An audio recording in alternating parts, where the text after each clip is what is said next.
Hello everyone! I slept slightly better than the other day. I am still sleepy. Also, can this game stop selecting the most dramatic CG? I just noticed I don't think it goes past like its waist.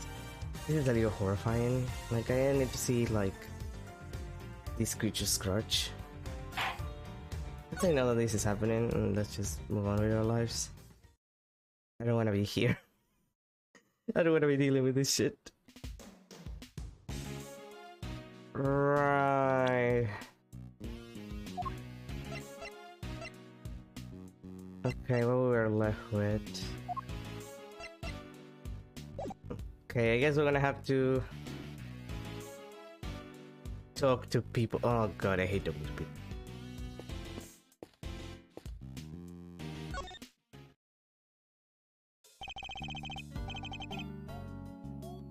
Hi, sweetie. I miss you from the original trilogy. Like, were you in the third game? I think he was also in the third game. Hey, Mr. Edward, long time no see. Wait, you're... This is Will Powers. He's an action star I met on an old case. You mean you met him 3 times? Like, I remind you, this guy was involved in all of the games. I guess you met him in an old case, but like, you've seen him several times, I would hope. Considering his involvement in the plot. He's also the man behind the mask of the one and only Steel Samurai. Long time no see indeed. Nice to meet you, I'm Kay Faraday. Great thief. Mr. Edward has been working as my assistant.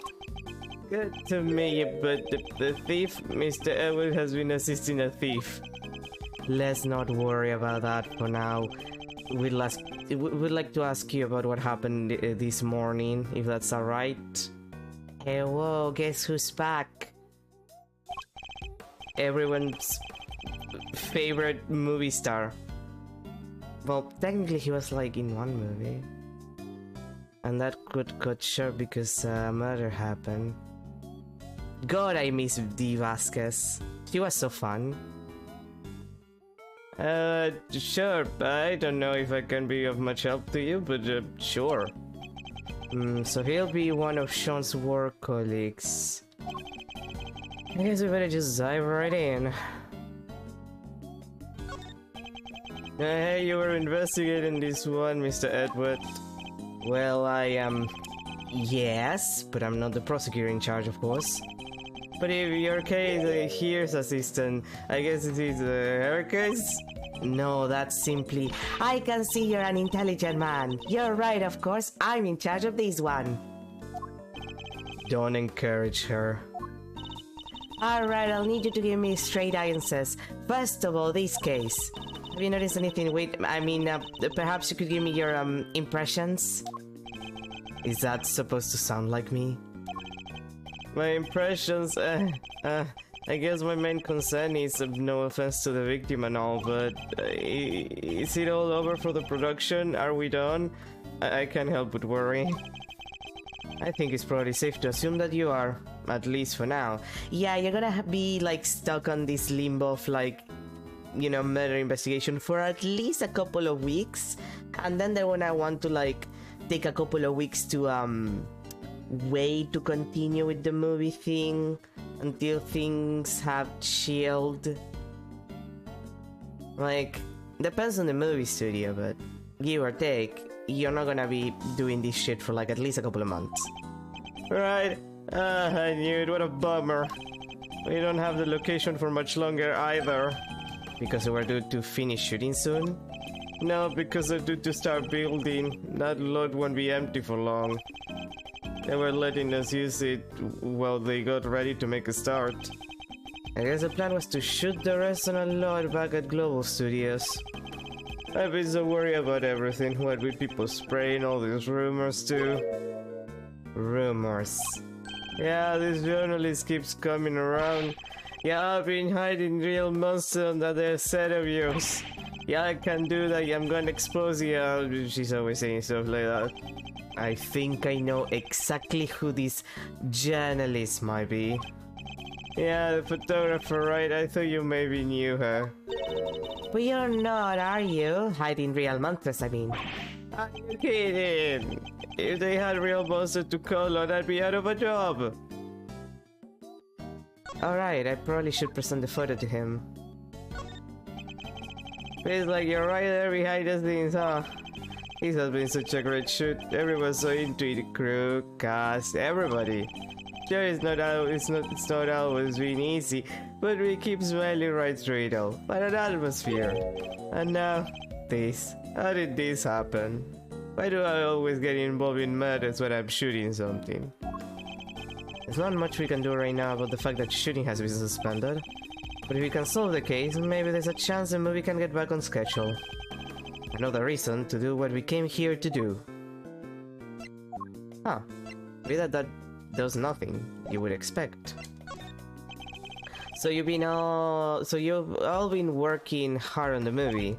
Yeah, it's the first time I've been on a reboot of a new series.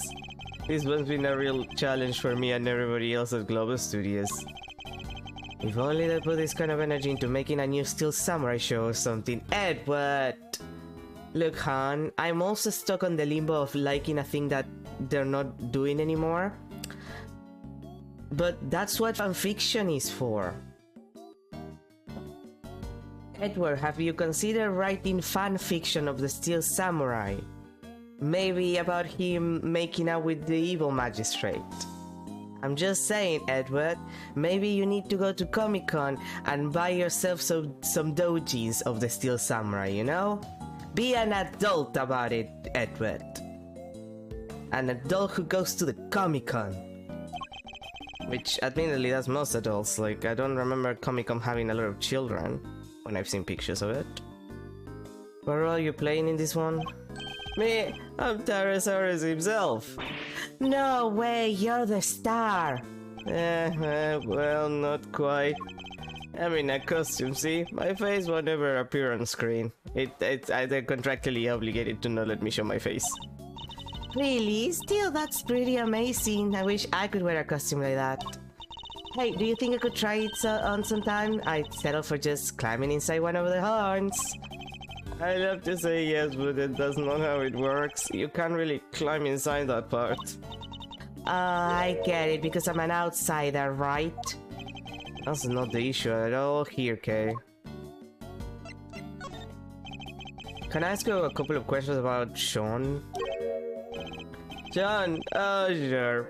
Penny told me what happened. He just disappeared, right? Yeah, sounds like him. Does he do that a lot? Yeah, kinda. If you take 5 minutes shoot, you look around sometimes and he's just gone. Do you have any idea where he might have headed off to? Right now. I did see him leaving the set though. Huh? You did? And where was he headed? He got on the side bus, but I was checking some equipment over, and by the time I looked back up, he was gone. The side bus? I wonder if he left any clues behind. Do you mind if we take a look inside the bus, Mr. Powers? Sure, you'll have to excuse the mess though. Alright, let's see what we can find.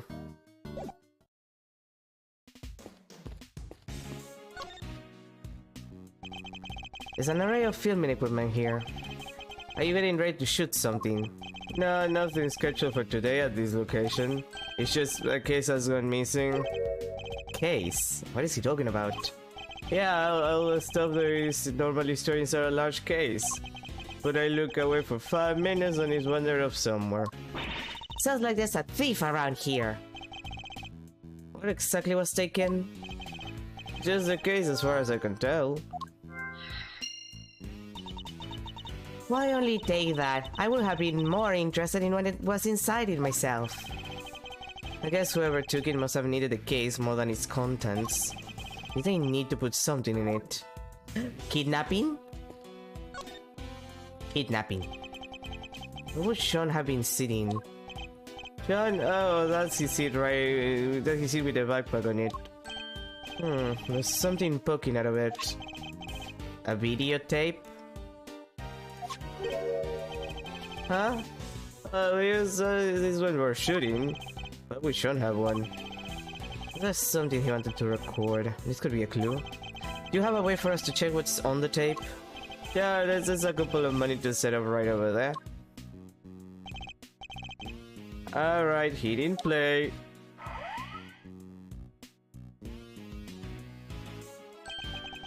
It's Sean. Is he rehearsing his lines?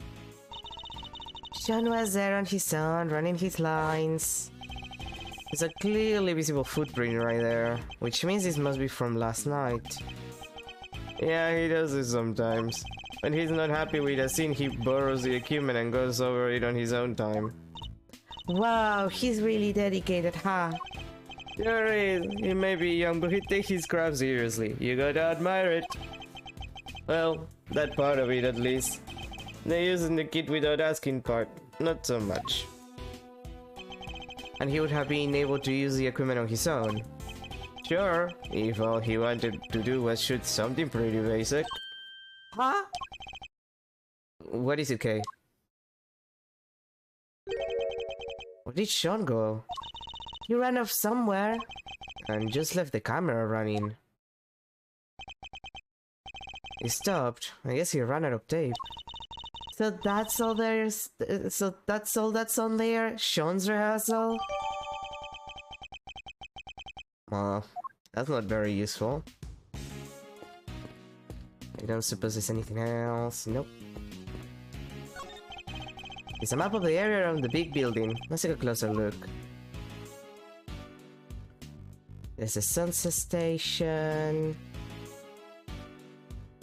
Those three, Sunrise Hall, Sunshine Harbor, Daybreak Dump. Who decided to name it Daybreak Dump? There's a garbage processing factory right next to the fishing port here. Do they process garbage to put out of the sea or something? I guess they might, but I doubt that's all they deal with. So what else? Oh, like garbage that washes up on the shore? Shells and fish bones and stuff? Well, who throws that stuff in there in the first place, huh? They should be ashamed of themselves. Didn't they ever hear of recycling? You could make earrings and necklaces and... yeah. Let's maybe talk about this another time, shall we, Kay? She's so stupid. I say that with love.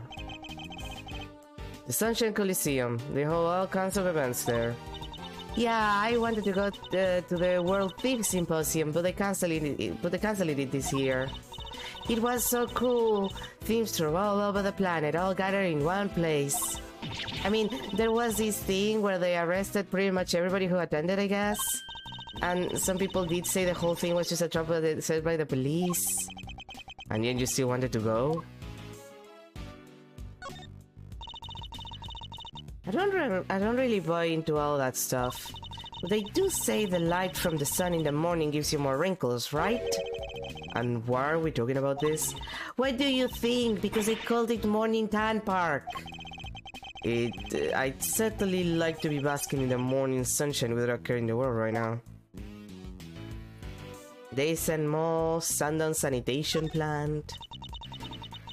The Sundown Sanitation Plant. What do they...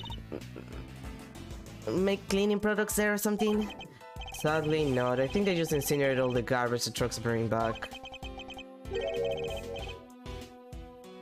By the way, Kay, you seem a little antsy. Oh, it's nothing. Hey, do you see up in the other corner of the map? There's another garbage facility. Indeed, there is. I imagine it probably fulfills a slightly different function. There seem to be quite a few facilities in the area. Yeah, this place is littered with them. Really? That's what you were so excited about? A third-rate pun?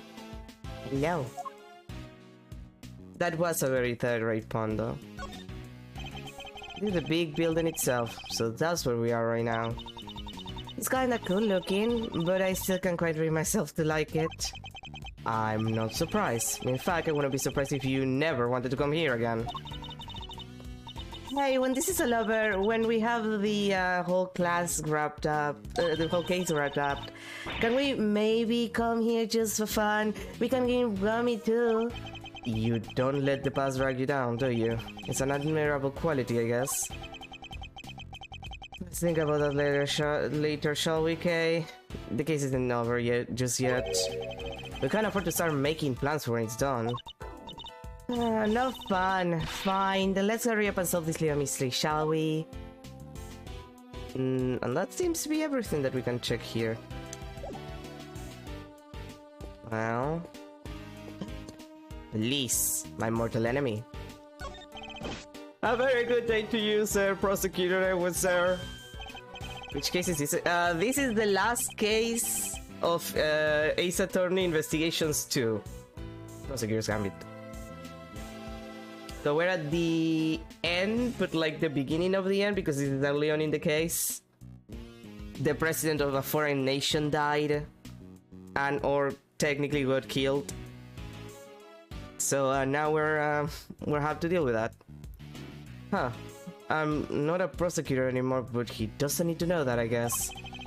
Good day to you too, officer. Can I ask why you've been posted here? Me? I'm just keeping an eye on things. Excellent. And perhaps you can tell me if any vehicles have come in or out of here this morning. Not except the taxi that blue truck over there, sir. Only 2 vehicles have come in and out. That could be useful to know. Interesting. Sean! Sean! Heavy rain reference. You in there? No sign of him here either. Kinda thought that basket on the back of the truck there looked suspicious. She's not wrong. It does.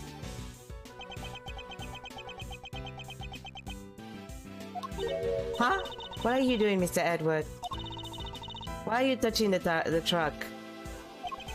The engine's cold, which means it's been here for a while. No way, you can tell just from that? And if it's been parked here a while, I guess the driver might not be nearby either. We don't really have time to stand around waiting until they get back. Suspicious truck. Actually, I might ask Powers about it but fast. Oh, hey there, pal! Well, a long face, huh? Ever think you'd have maybe lightened up a little? Did you take on any passenger here this morning? Just a witch wear a pointy hat, you bet I did! Just the one fair, mind you. And who was the passenger? It was 2 guys, had on these black suits, real sharp looking. Did they have a boy with them? This boy! Nah, like I said, it was just the 2 of them. Alright, never mind. Thank you for your help. I thought he might be onto something there, but no luck.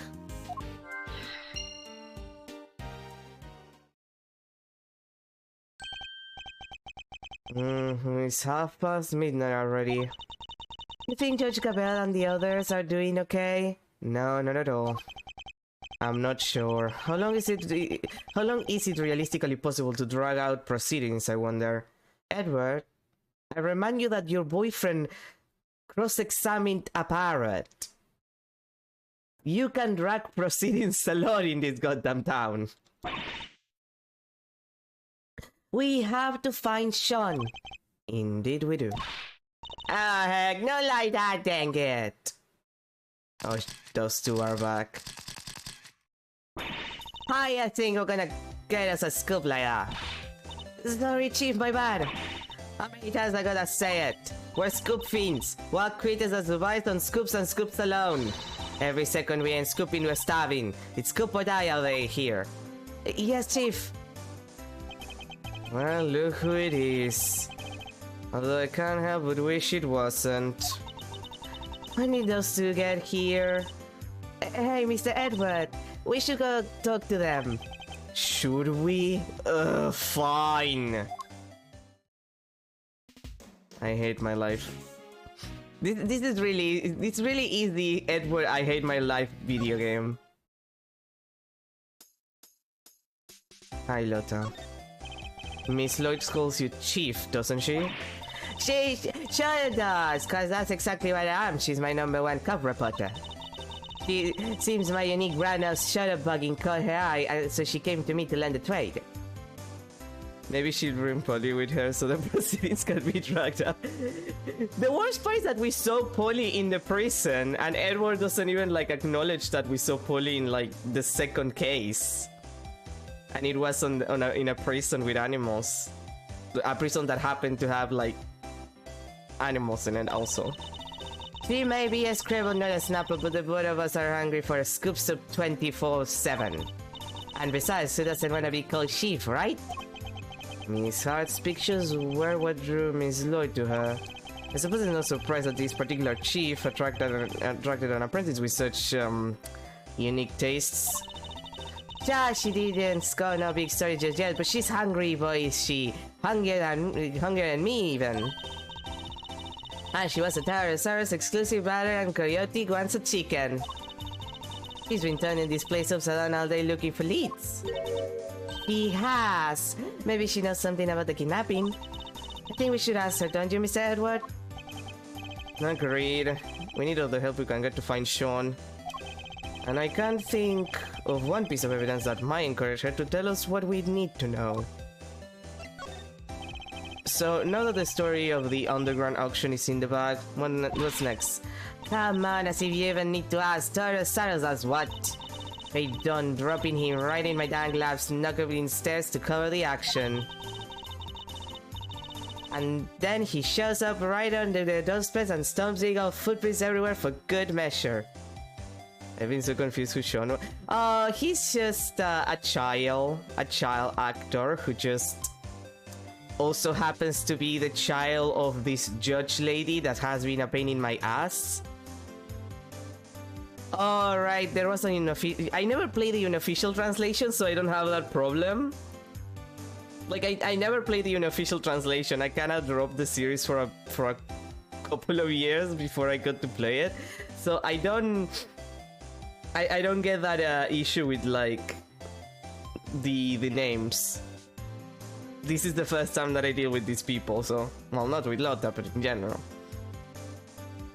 And then he shoved right on the dustbin and stumped some big old footprints everywhere for good measure. And do you have a particular news outlet in mind for this big scoop? It doesn't better do its business in the woods. I got me 2 or 3 in mind. They will all be over this like a wash. Heck, there's even been one here in the big building. Tabby and me were not there all the time. I mean, mostly on account of how fun they seem to be of throwing us out of our ears, but still. It sounds as if they're both more out than in. Oh yeah, Gabriel is a good name. Like, I feel like all of the names are good. Like all of the names are okay. Although some of the puns are a little, I don't know, they're a little basic. Well, if it ain't my good friend Ruffles, good to see y'all again. And you, Miss Lloyd, but how come you're here if you don't mind me asking? Miss Lloyd, the accusation of murder made against you was of course entirely groundless, but the fact remains that you were a willing participant in the stage assassination attempt. The police will no doubt wish to speak to you about the matter. I miss Sebastian the best. I don't. I fucking hate Winner. He's so fucking annoying. That child has been a pain in my ass. Like, did his dad have to shit-talk him in front of everyone like that? No. Was he a pain in my ass? Yes. I do not miss that child. You should be aware that you may well be punished for your actions. Well, they kinda dropped the whole case out of nowhere. Packed me up and shipped me home without so much as a slap on the wrist. Guess it was their way of saying, you keep up the good work now. They did seem kinda keen to get me to never ever mention the whole thing ever again, though. Yes, because you weren't part of the official story of the attempt on the president's life. And they can't afford to have you getting in the way of that. But Mr. Edward, telling Tabby not to talk is like trying to stop a dam from bursting with a piece of tape. Not exactly the most delicate way of putting it. Brought up the whole thing, of course, every last detail, plus a few of my own. Handed it into the paper, hopes are high and all, but nothing, not that peep. Was somebody putting pressure on them, or were the details you added a little too gratuitous, perhaps? Both seem equally possible, unfortunately.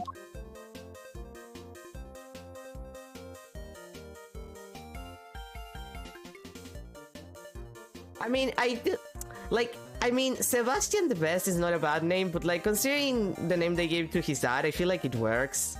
Like, Eustace Winner sounds like a child that is annoying. Like, if you show me a small child and you told me this is Eustace, I would just look at him and he's like, oh no, this child is gonna be a pain in my fucking ass, isn't he?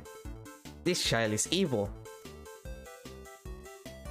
It's gonna be like the Omen again, but like... the child is not gonna be Demian. Like, Eustace Winner is in fact a good name for an annoying child. And like, his dad has a great name, like Excelsius Winner is a great name for a villain. The obviously evil Excelsius Winner, who is obviously evil. Like, I was surprised how obviously evil he was. What are you doing here at the big building? Are you reporting on something? Hey, maybe I didn't make this clear enough the first time we met, but you want the reporter to scratch your back, you gotta scratch her first, if you catch me meaning. You mean you want me to give you something you can use for an article? Bingo! And it better be good, because if it ain't, this conversation's over. We do need to know about what might have happened to Sean.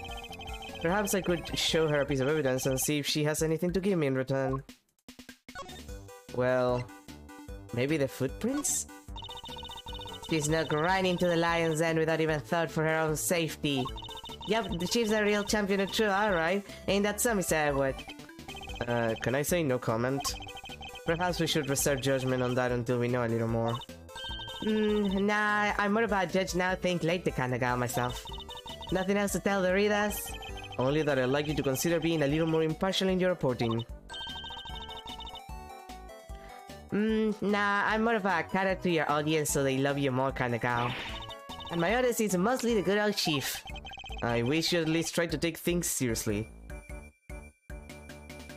Well, yeah, we saved her from getting accused of murder, but also, like, she's a reporter, so she's gonna make our lives miserable.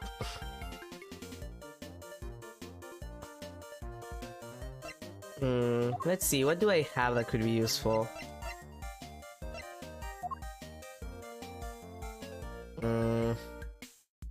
The head?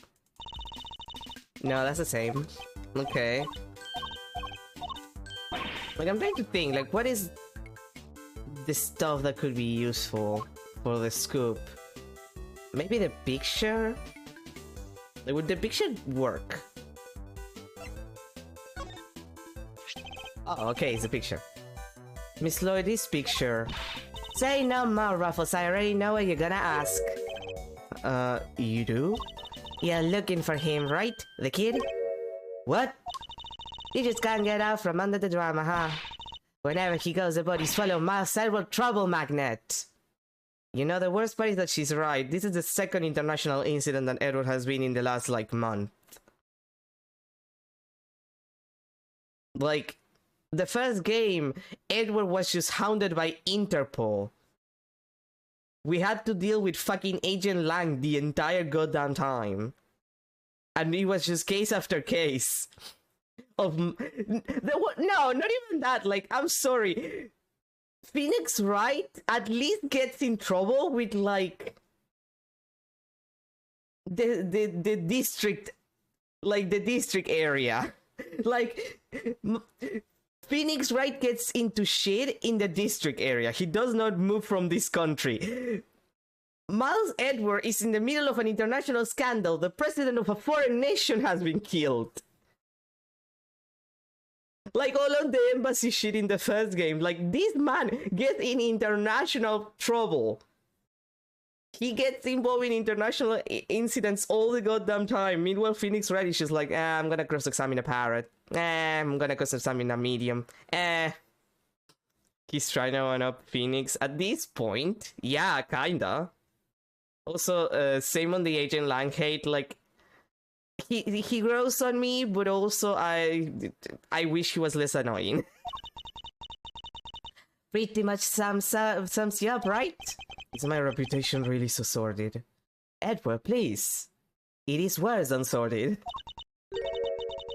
Now you done got yourself wrapped up in a kidnapping too? Crazy. Huh? How do you know about that? Pipe down, will ya? Can't be talking about this stuff too loud. I ain't even told the chief about it. Gotta keep it on the down low, okay? That ain't a cat that I want out of the bag just yet.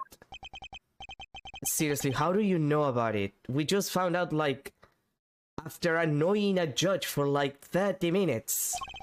Surely Judge Cabell hasn't told anybody except us. And only because I annoyed her about it. I bet you just love to know, wouldn't ya? Well, you can't, it's a secret. She's as stubborn as ever, it seems. Hey, quit saying me like that. I ain't sharing nothing with that thundercloud of a face. So, you know something, right? Sure do. Freddy's, I done saw it. Which games are... Okay, so... I've been going through the series again. But originally, my cutoff with the series was like, I played the original trilogy, I played Apollo Justice, and then I played Investigations 1, and I didn't finish it because my save corrupted, and I was so tired of the last section of the game that I just, like, gave up on it. And then I didn't touch an Ace Attorney game for, like, years. So I was like, you know what, I'm gonna go back and finish the Ace Attorney series. But I was like, well, the games got re-released like a couple of times. Might as well just like play all of them. And I decided to do it around the time that they announced the Apollo Justice trilogy. So I was like, oh yeah, you know what? Let's play the original trilogy. Let's play Ace Attorney. Let's play the Apollo Justice trilogy. And at the same time, they were announcing the Investigations duology. So I was like, okay, let's play that. So my plan has been more or less to play the first trilogy. Investigations is their interquels with the first trilogy, and then do the Apollo Justice trilogy, which I've been told that is not good. Like, the first game is good. Like, the first Apollo Justice is good, and then it just plummets in quality. And then afterwards, I was planning to play the Great Ace Attorney, because that also I never played, and I've been told that it's excellent. And I was like, well, might as well play it at the end, like, to wash up the bad taste that the Apollo Justice trilogy is gonna leave me with. Because, like, Apollo Justice, like, the first Apollo Justice is great, and I love it, and it's probably my favorite Ace Attorney. But all that I've heard about the last two games is absolutely atrocious. So it's like, I'm gonna go through those experiences, and then I'm gonna go through the Great Ace Attorney, which, again, I've been told is very good, to, like, cleanse myself from the demons. Little kid being bundled off by two shady characters in black suits. The old Destinies is not that bad, honestly. Athena is so great. Like, I've seen a lot of stuff with Athena, and she looks okay. I just have a lot of issues with, like, the ways that the series went. Even having not played them, I feel like they did not give Apollo enough time to be his own characters. And then they added another person, and they put Phoenix back as an attorney. Like, they brought the old guy too early. Like, they did a bunch of things that I think they shouldn't have done for, like, the series. But, like, that's just me having opinions. I'll get you out of there. The last game is so... I've seen that as a comment, like, that the last game is very long and very tiring because of how long it is. What, do you know where they went? Nope, don't got a clue. They was kinda far away when I spotted them. Lost sight pretty quick. Dang it! Still, at least we know something about our kidnappers now. Yes, 2 men in black.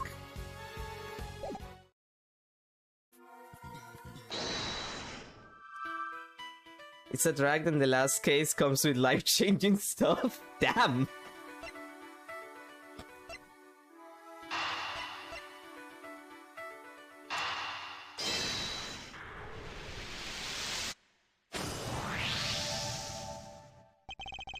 So we'll learn a little something about the kidnappers. It's like saw two men taking Sean away, and the taxi driver remembers giving two similar-looking men a ride. They must be the same people, right? I'd say it's a distinct possibility, yes, but there's one thing that doesn't make sense. The taxi driver said specifically that the two men didn't have a child with them.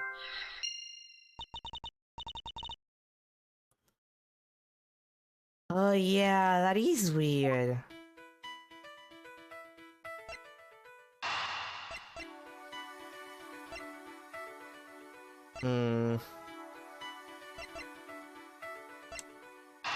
Maybe? Because, like, that makes sense. That makes sense. Could it be the kidnappers who stole the case? Wait, you mean... Yes, what if they put Sean inside it? He's little enough that he'd fit, I guess. So the reason the taxi driver didn't see him... might be that he was loaded into the truck as baggage. But why did they need to hide him? I imagine they might not have planned to originally. But they didn't count on there being a police presence here in the plaza. Right, that makes sense. They didn't want the officer on duty to see them going off with Sean. So they took a rather drastic measure. That must be it. Alright, let's go see what the taxi driver can tell us.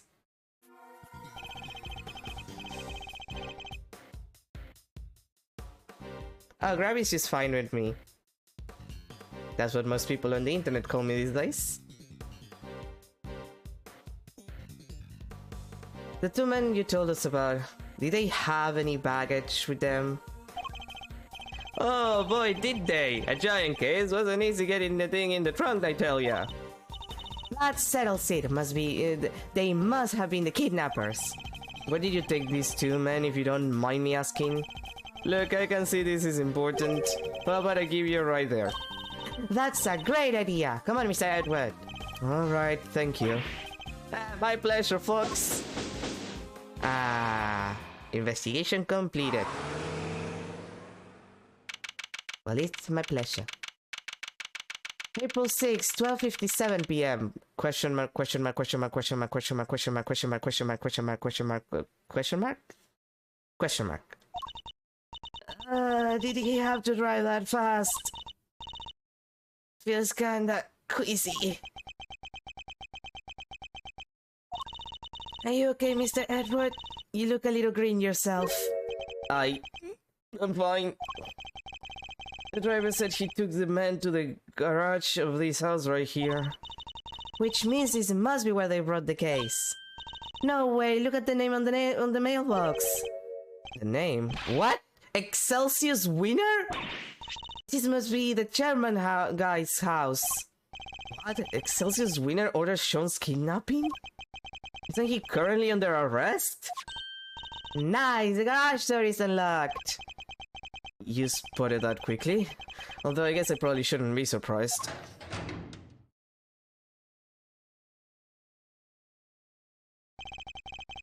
It smells of engine oil in here. I guess Winner Senior must be something of a motorhead.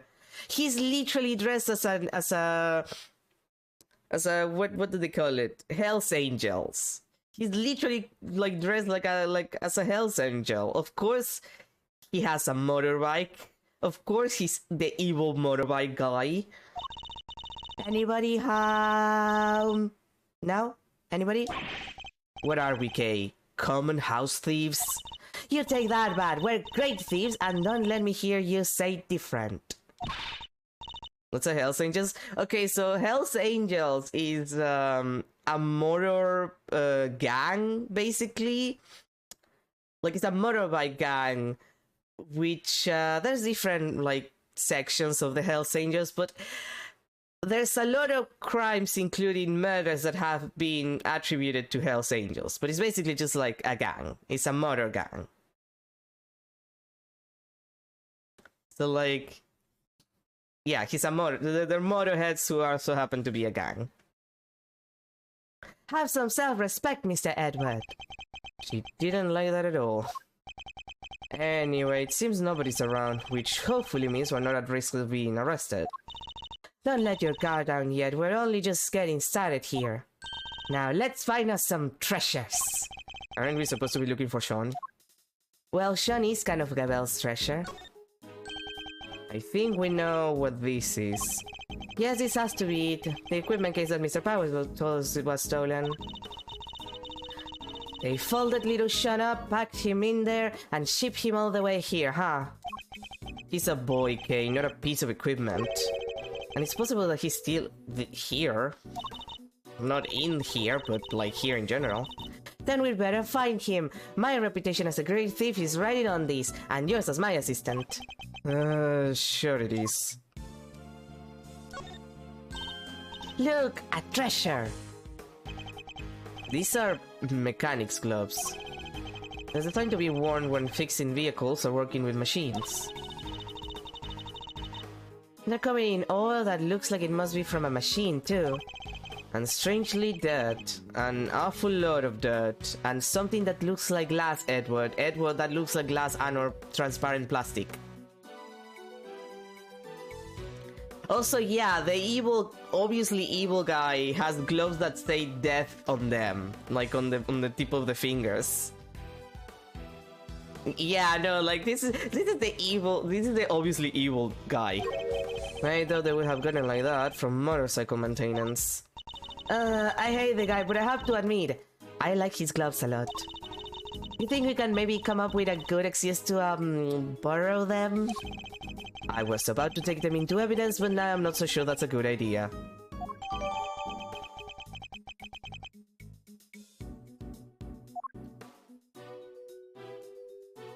I mean, I'll give it to her.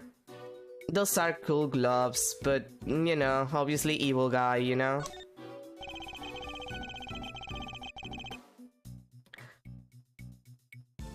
Also, yeah, like, funny enough, the aesthetics of the Hells Angels come from the aesthetics of like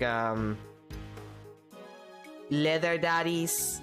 Like, there's a lot of interconnection between that, like that motorcycle aesthetic and like the queer leather daddy aesthetic. Like,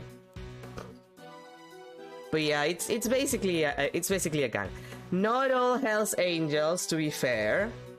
There's a lot of like sections of the Hells Angels that are relatively fine and I have never committed an actual crime. Not any that it's actually like worth a damn. But they are a gang and they have committed crimes. So there's a sledgehammer, a shovel, and a bunch of other heavy tools here. That things like Judge Cabell's hammer look peony. If I ever become a judge, I'm getting one like this.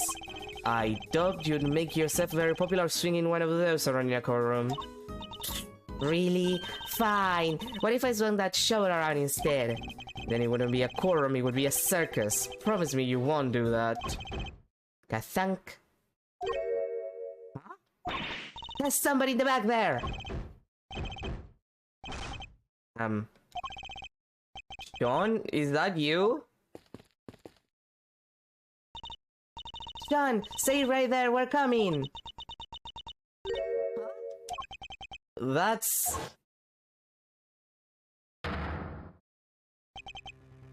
But, Mr. Winner, what are you doing here? What was he doing here?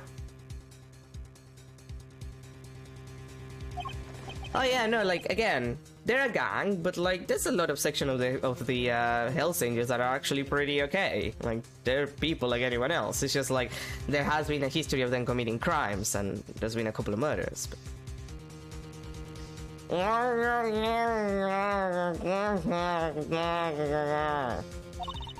Wait, this is Chairman Winner's house, right? Which means...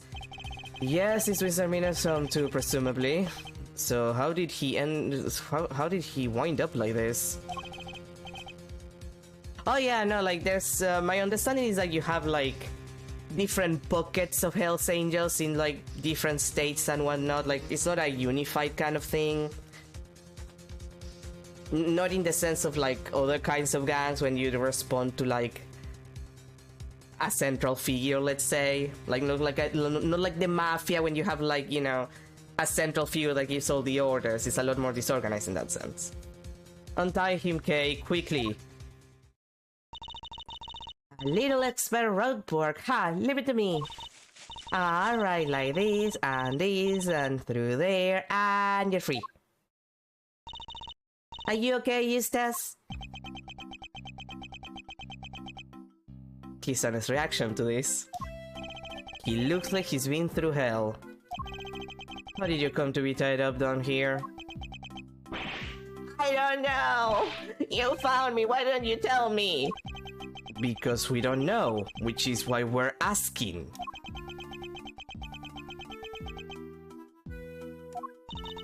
I'm not sure you're going to be able to get much out of him like this.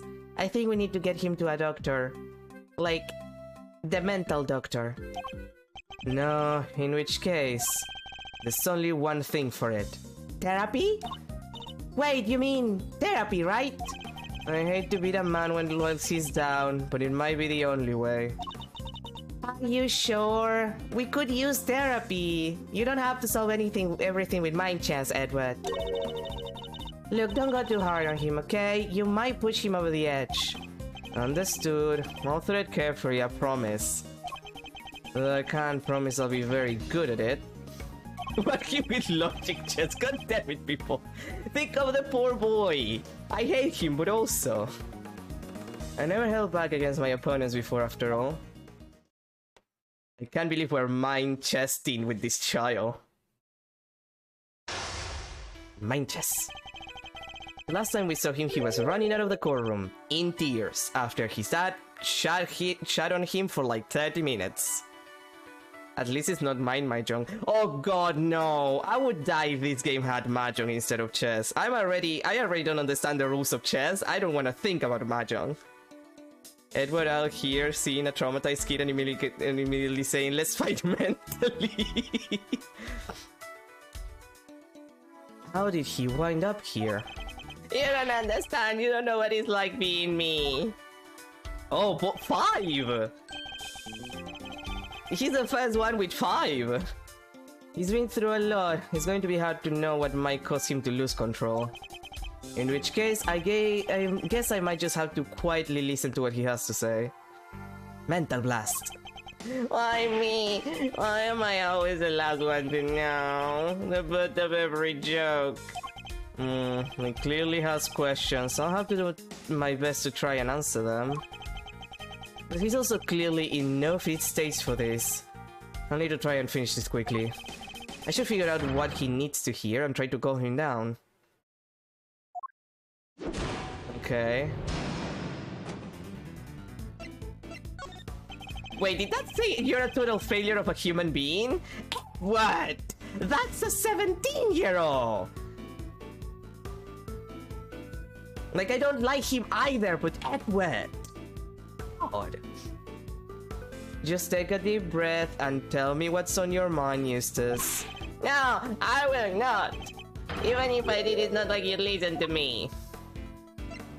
I can't pretend to listen, that's terrible. What is this? Why are you shouting? You didn't need to do the objection while I was reading, Eustace. You always shout objection!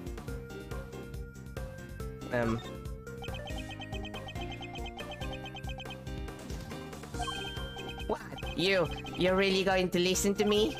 Learning the truth about your father can't have been easy. I can only sympathize. You're right, Edward is crazy. Like, Edward is such a piece of shit when he wants to be. That wasn't the hard part. The hard part was losing everything I ever had in a single morning.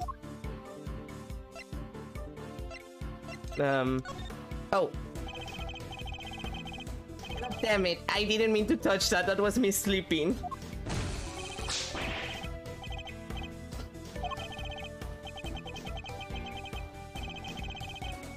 Oh god, Creed. Like, that was me sleeping, I slipped up. He's extremely sensitive right now, I can't afford to choose my word carelessly. Okay, yeah, sorry about that.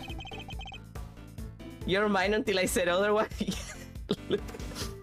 Edward is like that every time he makes a mistake, this is normal. My finger slipped! Is he sad, angry? He cries either way, so it's impossible to tell. That's me.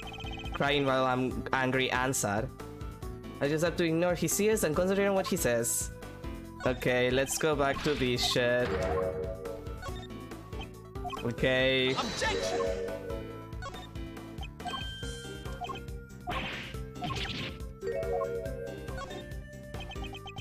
Okay. Everything I thought I worked for, it was all a lie. That just made it happen. So tell me, Edward, what am I supposed to believe in now? You have to believe in yourself. You can lose faith in everything but yourself. That you have to believe in. But you don't have to do it alone. Experience I can't give you, but knowledge that I'm happy to offer. I had some time to think while I was tied up like that, and I realized something. I'm not cut out to be a prosecutor. I'm incompetent. I don't even know the right word. I think you mean incompetent. I think the word you're looking for is incompetent. But judging one's own competence is notoriously difficult, so I need you to trust me on something. You're getting better at this, Eustace. Day by day, inch by inch. I swear it. Now I need to ask you something. Will you help me out? Because I kinda need help. Shit is kinda complicated right now. There's like been a kidnapping. Well, another one. One that is not you.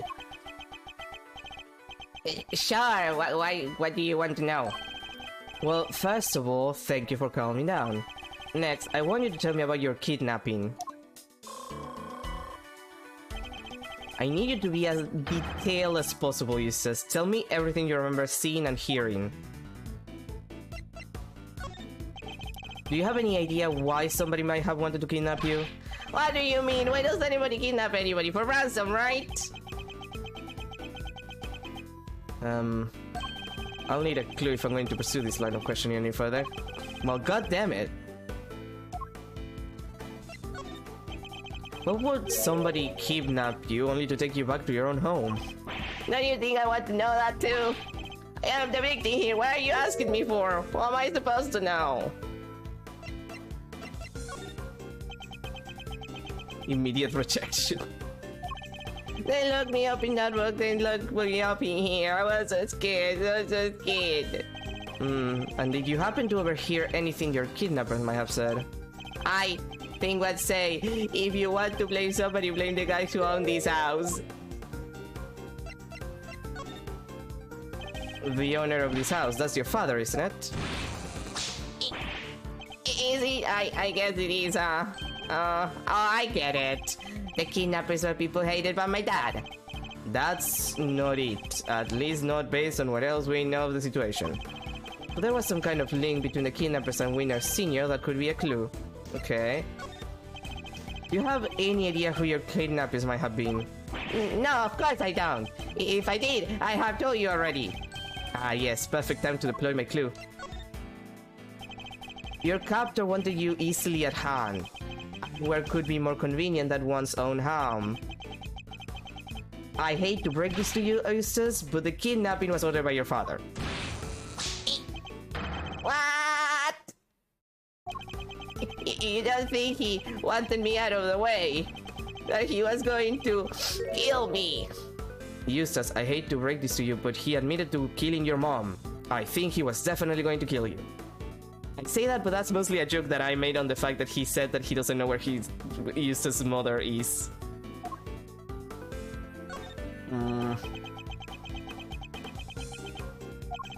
Why are you ignoring me? Is this some game of yours? Are you trying to make me feel even worse? No, calm down, please. Seems I chose the wrong moment to stay quiet. God damn it. This poor kid, bro. He's having the worst day of his life. Okay, deploying the clue again.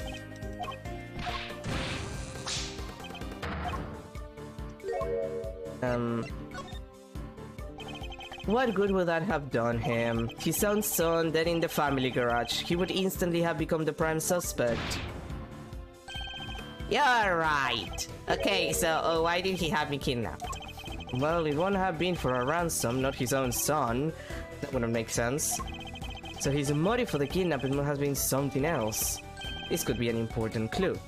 And then we're going back. and we can deploy the clue. Why would somebody kidnap their own child if they were planning on demanding a ransom? Yeah, that is kinda weird.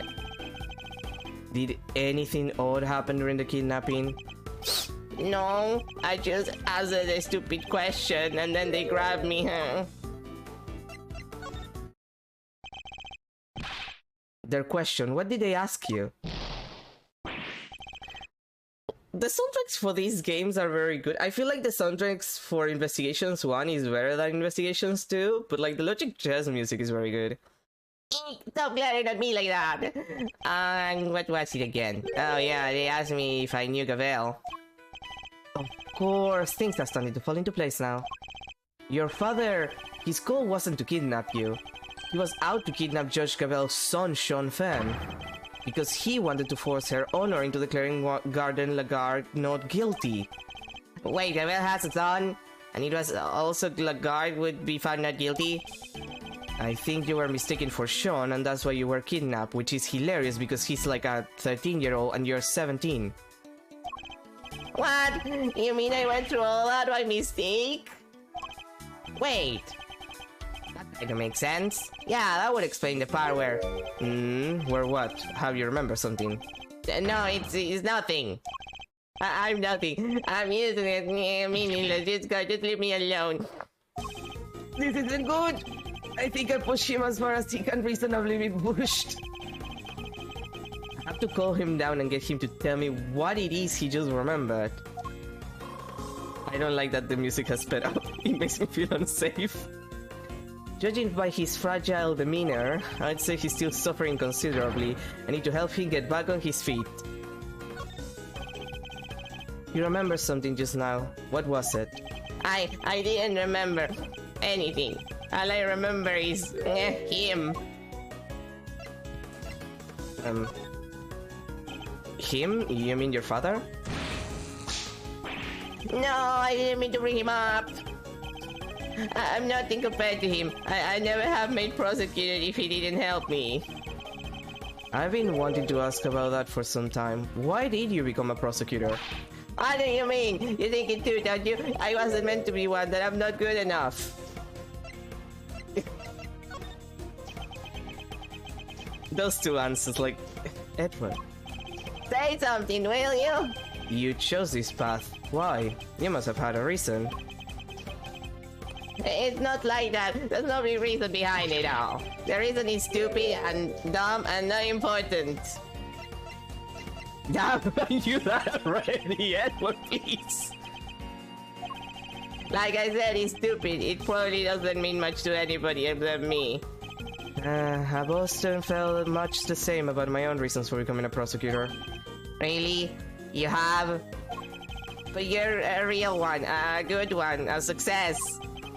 Even my dad, the chairman of the committee says...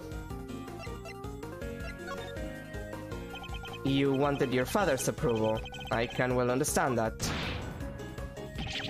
You can? I thought if I became the best prosecutor out there, he finally accepted me for who I am. I just wanted to not be useless. You're not covering for your father in any way, are you?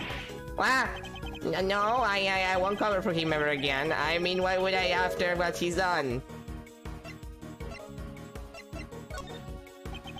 Because he's your dad, though. Why you... Oh, God damn it, really? Neither of those options look good! Really, game? You're gonna put me there when neither of the options... Oh, God damn it, I did it again. That's because I was... doing it too fast.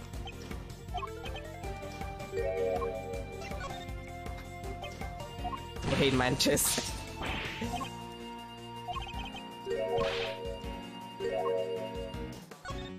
Okay.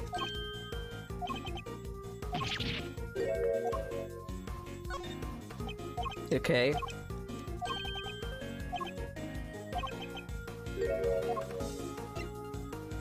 Yeah, you wanted your father's approval. Okay, but I'm not sure which option to do next.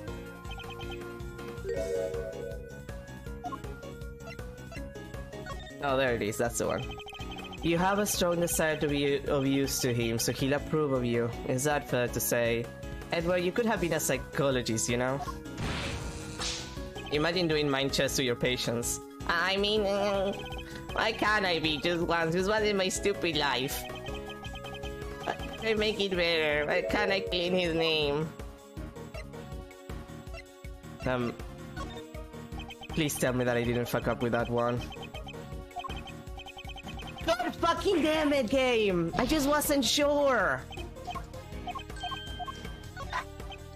It does this to me. Like I'm seriously gonna fail these. This is the first mind chess that I'm gonna fail because I'm not sure what to choose.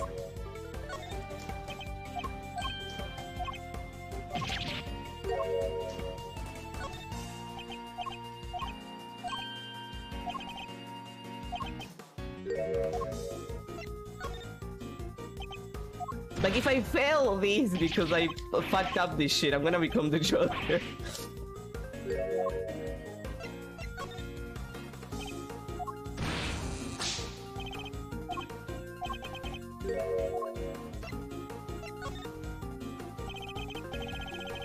Wait, what? Really? God damn it, it was the other one I lost! I'm going to become the Joker. I'm going to... Yeah, no, I don't have enough time. No, I can't do it. I'm pretty sure that I don't have enough time for this shit. Yeah, I'm out of time. God, I lost out of... Oh, I'm gonna become the Joker! This is the first one I failed! This is literally the first one I failed! The entire game I did it okay! And this is the first one I failed! Why don't you leave me alone? You think I'm going to trust you? I don't trust anybody anymore. Curses! Foiled again! Please let me just restart. I can't give up just yet. I have to keep after him. That sound is painful. That sound is painful. Are we gonna start from the very beginning? Oh god, thank god. It's not gonna be from the very beginning. Thank you. God, that's... Oh. No, I mean, it's from the beginning of this shit, but not from the very, very beginning of the entire thing, which is like, god. I would have died if that was the case.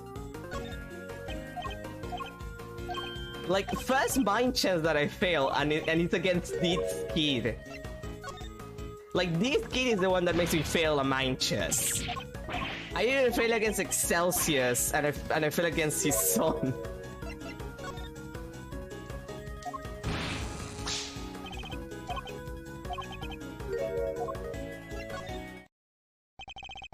It isn't possible to clean a name, Eustace, but you can clear one. Oh, there it is, thank you. Not therapist material, not me, not Edward, clearly. Ah, I never knew that. Yeah, I guess that's the one achievement Eustace has. He got me to fail. He's the first mind chess that I've ever failed in this entire game. Only one to do it. In your father's case, though, it's going to be hard. His crimes continue, as your kidnapping shows. Knowing that, do you still think you can help him? But what else do I have? What else am I supposed to do? Why don't you be the better man and rise above the father who made a fool of you? Stare him straight in the eyes and stop him from committing any more crimes. Hey, you're right. I'll prove him wrong about me. I'll prove him wrong about everything. That seems to have calmed him down again. Made Grabby failed mind chess badge. Yeah, that's his one achievement. No, I just need to get him to tell me what happened to the evidence. Oh boy, that sucked. Let's see if I can't give him the courage he'll need to stand up to his father. Key pieces of evidence from the Lagarde trial failed to make it to the courtroom. As the prosecutor in charge, they were your responsibility. Did you misplace them somehow? No, that's not what happened. You haven't heard my side of the story. Yeah, I want to hear your side of the story, kiddo. I thought I was putting them in the safest place there was. But what did I do? What did I do? I'll need a clue if I'm going to pursue this line of questioning further. God damn it! What's the connection between your father and Warden Lagarde? Sorry, I don't know much about that. You can't think of anything. Even the smallest morsel could be a valuable clue. Oh, I think they maybe worked together once, and And? What is it? What else have you remembered? I think she got the job at the prison because my dad recommended her. Interesting. Now, did he have any particular reason to recommend her? I guess he thought she was good at her job and not like me. Ito, please. I think they knew each other from back when he was the chief prosecutor. What was he like back then? Was he different at all? Oh, he was amazing. There wasn't a piece of evidence he didn't know or a case file he hadn't read. An intimate knowledge of cases and the evidence pertaining to them. That could be an important clue. Okay, let's do the last one. No, actually no, let's not do that one. That sounded bad. That could have gotten me in trouble.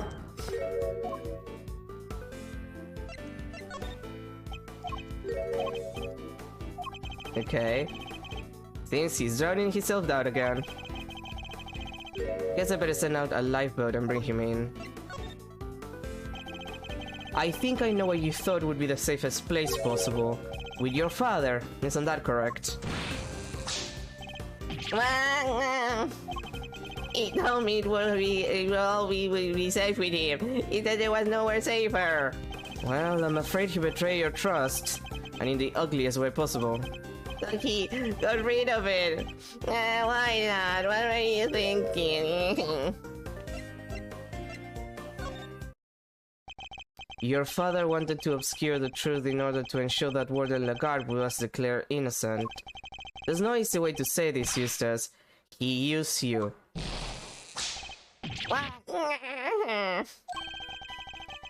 There's a chance that the evidence is still in Chairman Winner's possession. We still don't know where Sean is. We need to get back out there and find him. I mean, he's a DL, at least he wasn't kidnapped, so we have that as a positive. It's more likely that he just, you know, went and hide. Like he's hiding than anything else. So at least Gavel can be sure that the kid is safe. It's all my fault. What do I do? I can't stand by and watch him like this.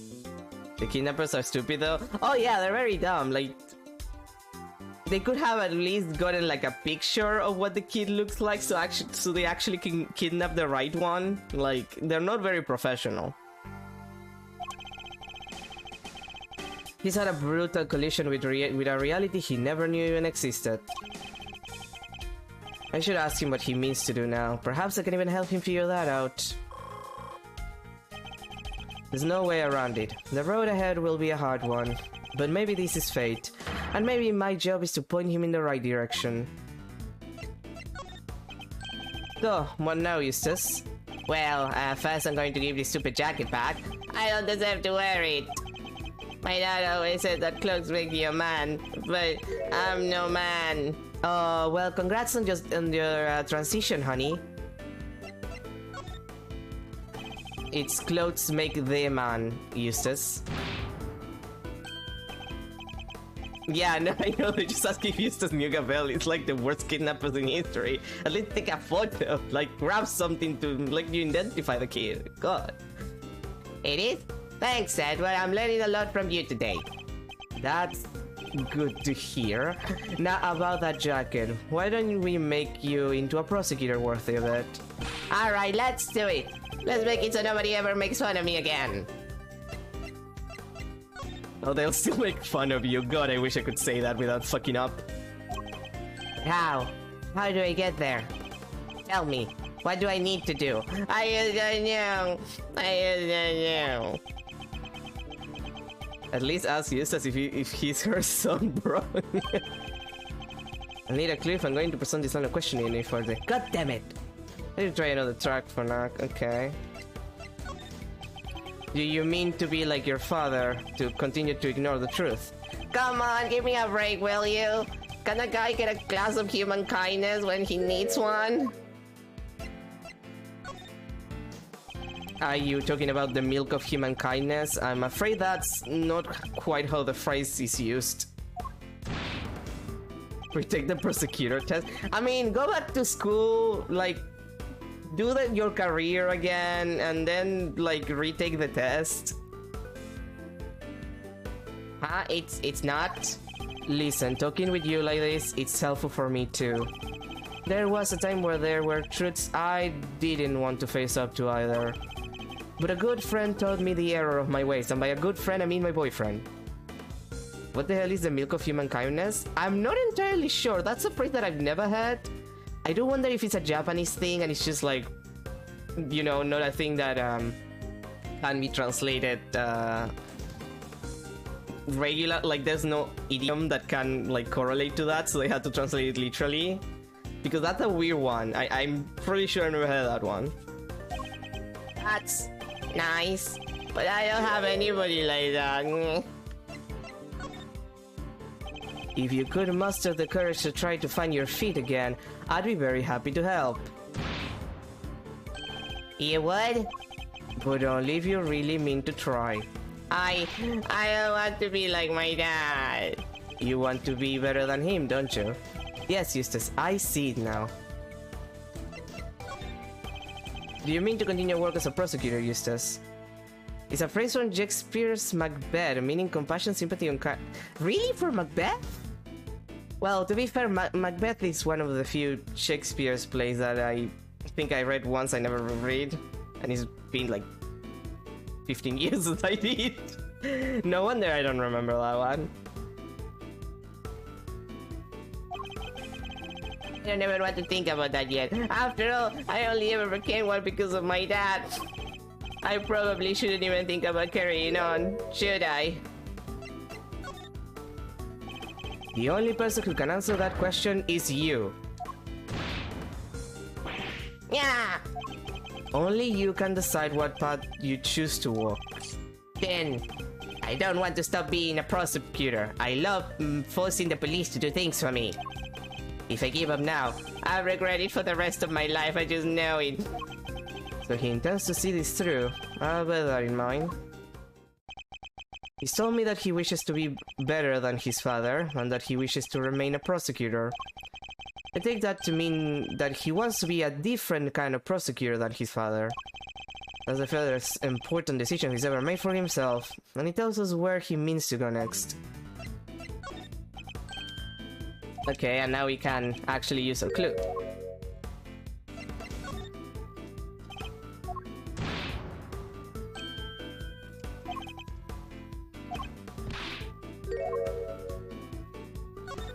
God, I wish I could say that people will still make fun of him, because by God, I will. If only he remembered his own words from a few minutes ago. The decision he makes should serve as a good guide as to what he should do next. Ah, my queen. Literally, that's the queen. You want to remain a prosecutor, but walk a different path from your father, correct? It won't be easy.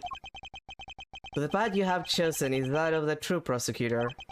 And now that you have chosen it, when the time comes, you'll know exactly what to do. Menace of a seal? Well, I mean, I do love to commit the atrocities. If I can commit an atrocity or two, I'm into it.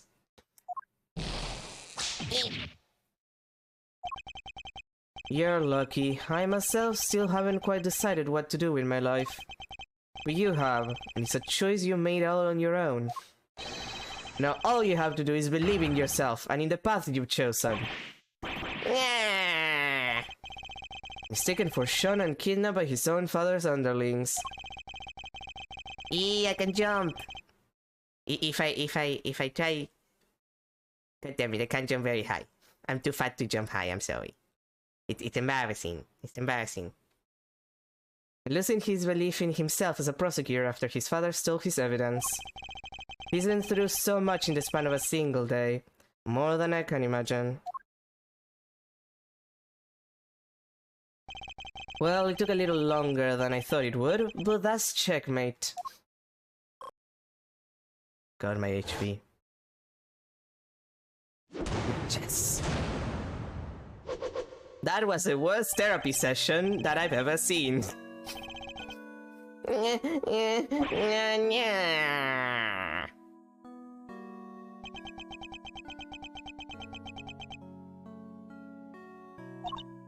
Wow, I don't think I've ever seen him move so fast. He's particularly speedy when it comes to running away from things, it seems. At least it works, I guess. April 6, 1:15 p.m. Biggs Building, Plaza. We don't have much time left. I think we'd better check in with Fender. He'll want an update on what we've discovered. We need to know what's going on over at the whole courthouse. But he's just ran off, right? Isn't he supposed to be the prosecutor in charge? We're just updating Fender. Nothing else would change. Francisca will continue for the prosecution. Okay, is that really alright though? It's going to have to be. Like you say, he's just run off.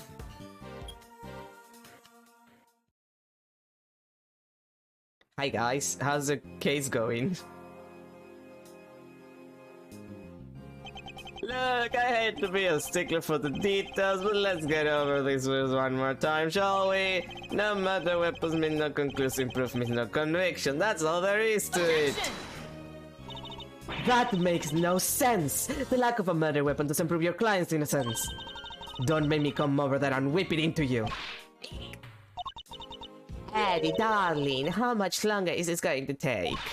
It's almost as if you're trying to drag these out for as long as possible. Sorry, Pips, it's our friend the prosecutor over there. She just know it as a freaking mule. Then give me a satisfactory explanation. Or I'll just have to keep whipping you until you can. Seriously, I've already taken more licks than I had birthdays. Come on, Miles, what's taking you so long? Happy to buy you some time and all, but I'm taking a beating here. Come on, Fender, you've only taken beatings for like one game. Imagine how much like other people have. Oops, sorry, G, this one's important. Mind if I take it? Fine.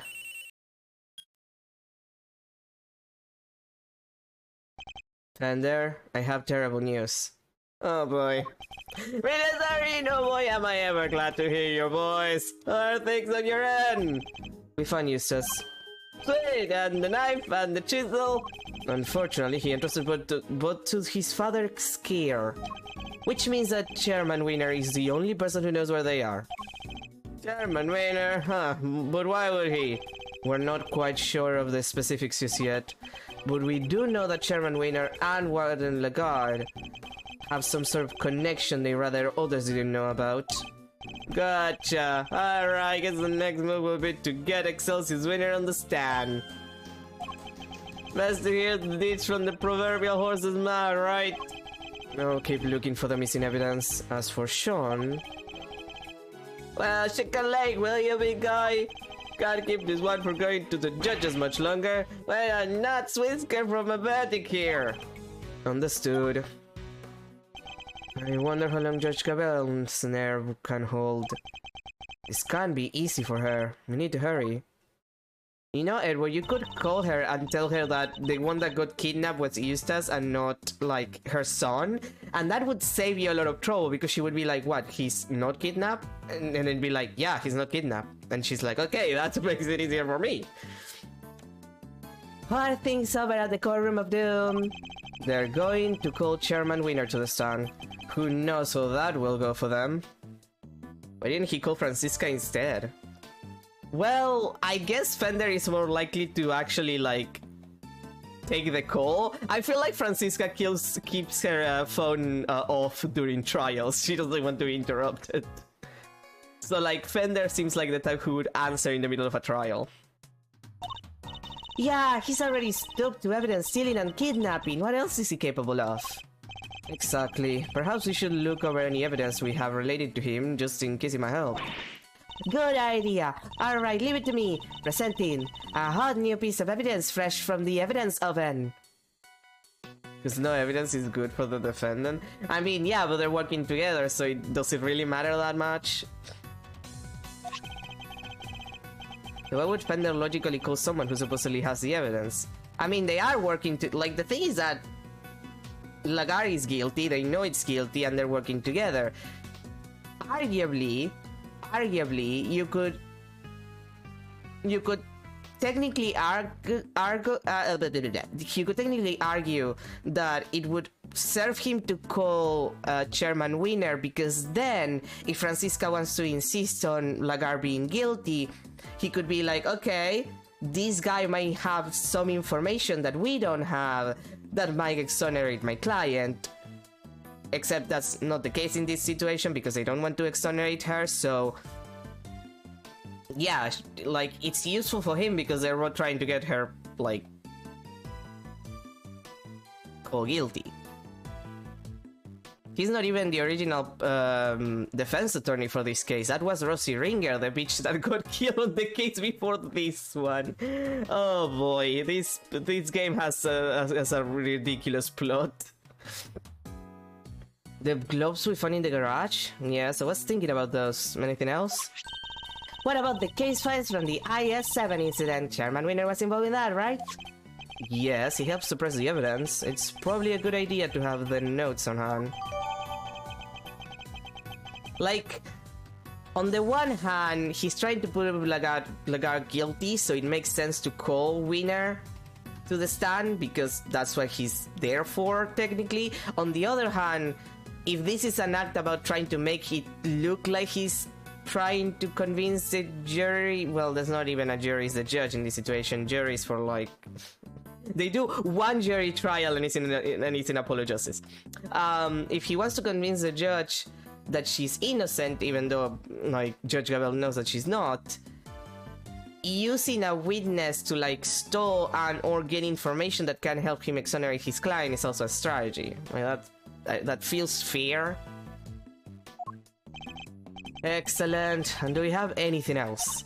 We sure do. Last but far from least, there's this.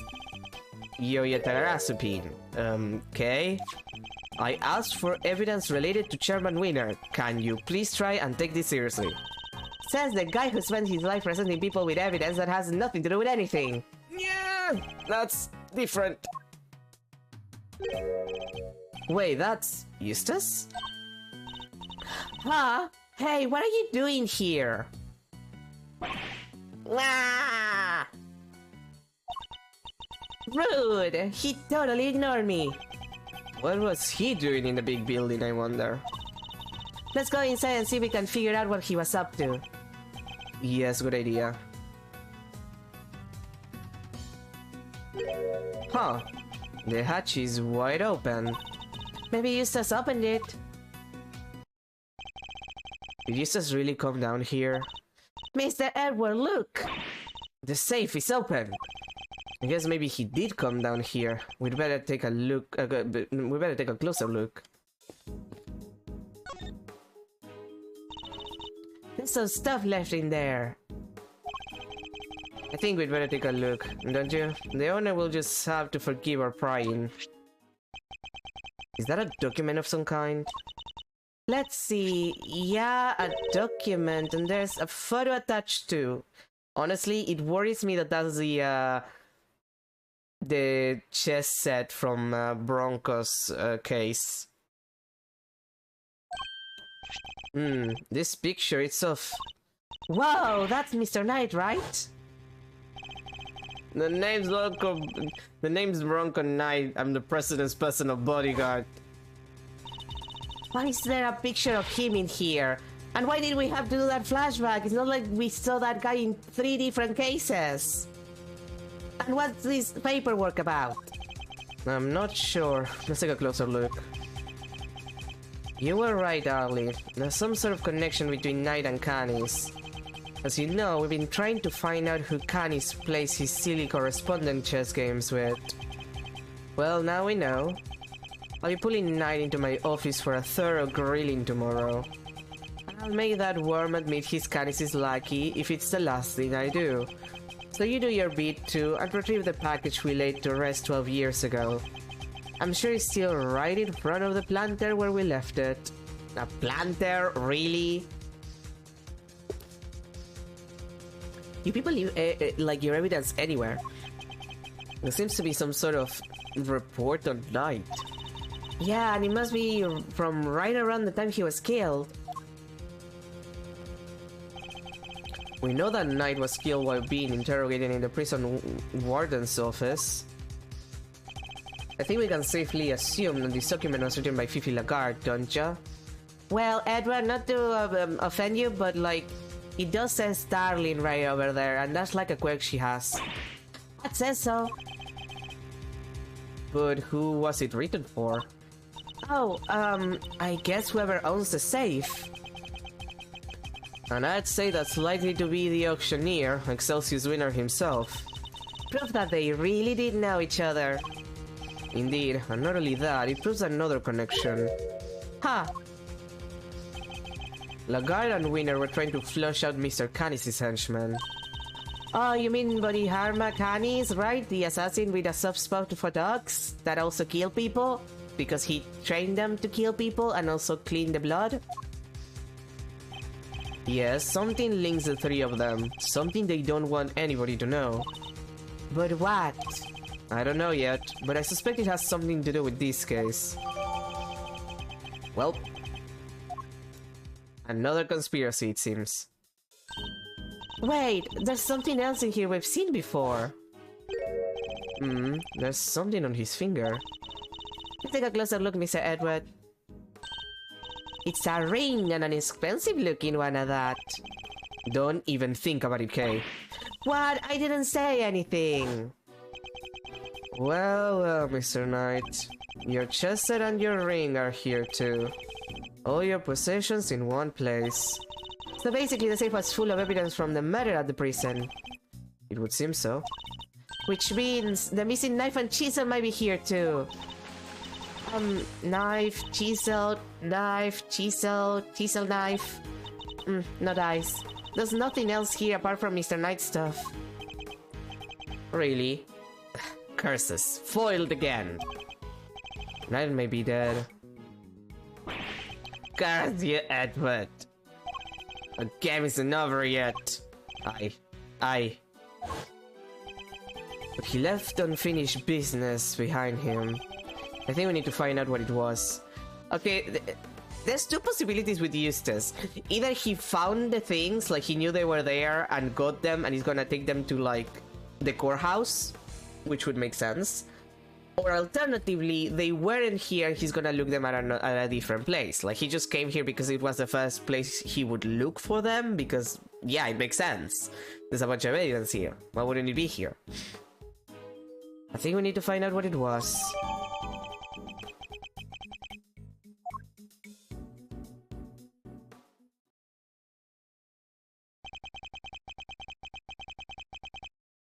Could I interest you in some cotton candy, perhaps? Oh god, it's him. I have ice cream too, but if I recall correctly, you weren't much of a fan. You! I actually don't remember this part of the video, so I'm not that I will be spoilers. No, that's really... I don't mind. These games are all. The Healer! It's wonderful to see you looking so well, Mr. Edward. What are you doing here? It's just as I said. I'm selling cotton candy. And I really not interest you in some.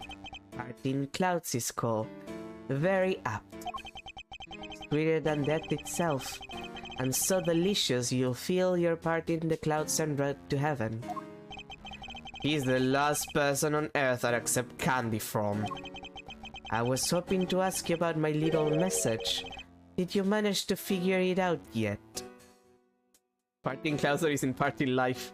Well, depends on what he's doing that day, I guess. It kills me that the ice cream, like, has his face. Like, the little cherry is just like his little monocle. Like, it's kinda cute.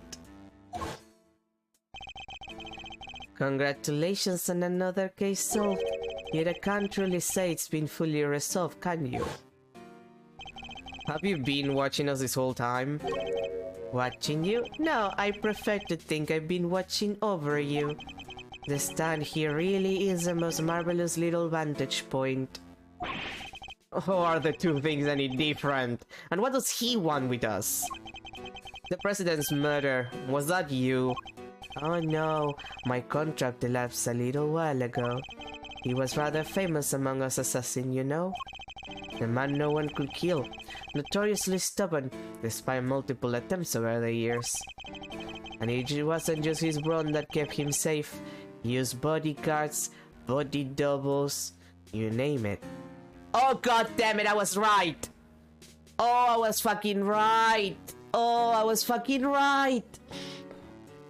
Okay, for reference, for the people who weren't here yesterday, well, not yesterday, on Saturday,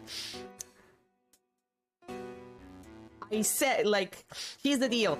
I came with a theory.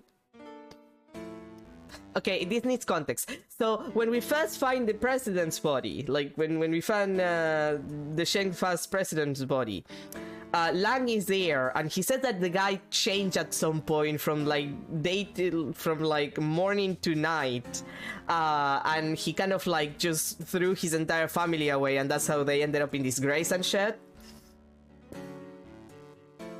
Like, out of nowhere, the guys, like, his family and the president were friends, and then they weren't, like, from one second to the next. So, like, I was kind of like, okay, there has to be some reason why that relationship, like, broke up like that. And my theory, my dumb fuck theory, because this is Ace Attorney and bullshit stuff happens, was that at some point the president was exchanged with a body double. Like, they changed the president for a body double, and that's why he kind of kicked the family, like the Lang family away, because they were such good friends that they would have noticed that he was a body double. Because obviously he wasn't gonna be exactly the same as the president everywhere.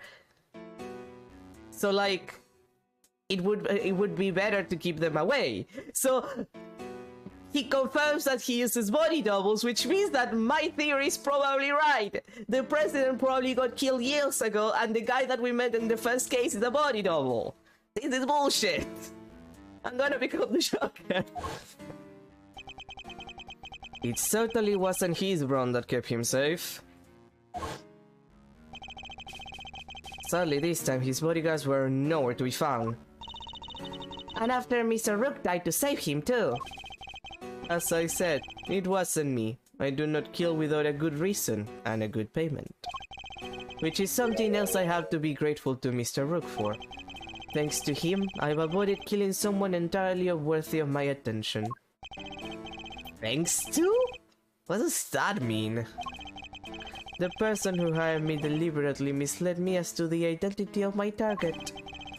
A betrayal of trust for which I won't soon forgive them. That is why I'm currently doing all I can to track them down.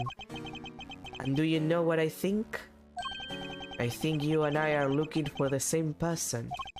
Is he talking about whoever it was that killed the president? And who is this person, if you don't mind me asking? Oh, come on. I can't tell you that. It's against the rules. Revealing the identity of a client is out of the question. You should know that you were in that case. You know the one. I'd hardly stay in business long if people couldn't trust me now, would I? But that doesn't mean there's anything to stop me from catching up with them in my free time. And what are you going to do when you find them? Why, dish out a little justice for the betrayal I suffer, of course. Maybe you got no talent being a therapist, but seems like a shaman is a good fit. I wouldn't go that far, but I do know how to do a tarot reading. I'm better with a pendulum though. I'm a better pendulum reader than a tarot reader. I will say that much. What? What are you saying? What's going to happen to them? I think you can imagine. Well, this hasn't exactly been a pleasant catch-up. Ah, but I shouldn't leave you completely in the dark. There's something you ought to know. Our mutual friend Bodhidharma Canis. He escaped 3 days ago. What? Yeah, my honest reaction to that. What?